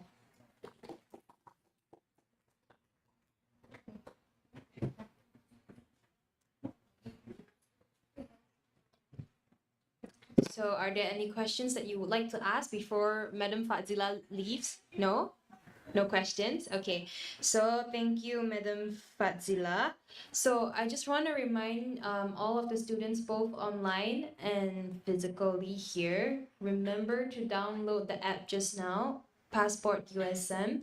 So wherever you go, you'll get access to the student facilities inside USM, or whenever you go out, when there's a student discount, you don't have to pay as much. Okay, like what Madam Fadzila said. Again, I just would like to emphasize how important the Kad Prihatin Siswa is. Not just the international students are going to get the Kad Prihatin Siswa, we are going to get it as locals also. Okay, so we are nearly ending for today. Everyone is tired. A girl is already sleeping, as I can see. So before we end today's session, I would like to give an end of day briefing, as this is the end of your day today. So before I start, on behalf of the university, I would like to congratulate each and every one of you, and once again, welcome all of you to University Science Malaysia. So we hope that you'll have an interesting journey throughout your academic years.